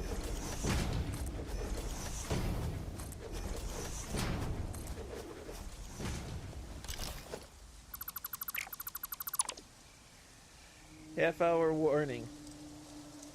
Yeah, actually, that is a good thing to consider too. Now, I am not going to be doing any building off stream on this one. Oh, okay, there's a cliff face there. So this is our first factory floor.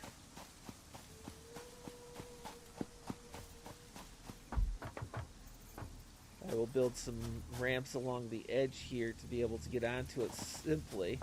What we're going to do is that line there is going to be where our wall is. Let me come over here and see what we got. Yep. And then I'm going to have the wall on this line here so that I can go all the way this deep and across. We might have some storage and power poles and stuff like that outside, but inside is where it's really going to be at. And a little bit underneath because we made some room for that.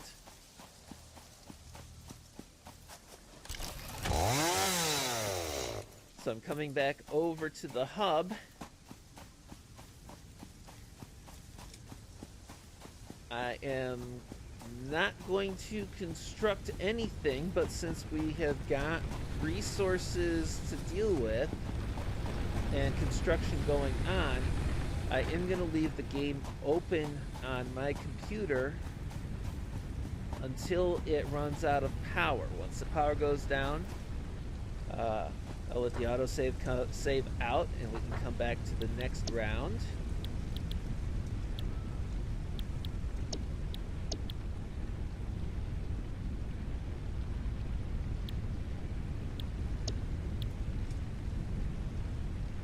And continue from there, because I got my own save games I can play on my own time. I wanted to thank you for stopping by, kind of walking through a more relaxed game, aside from those doggos and the fire breathing stuff.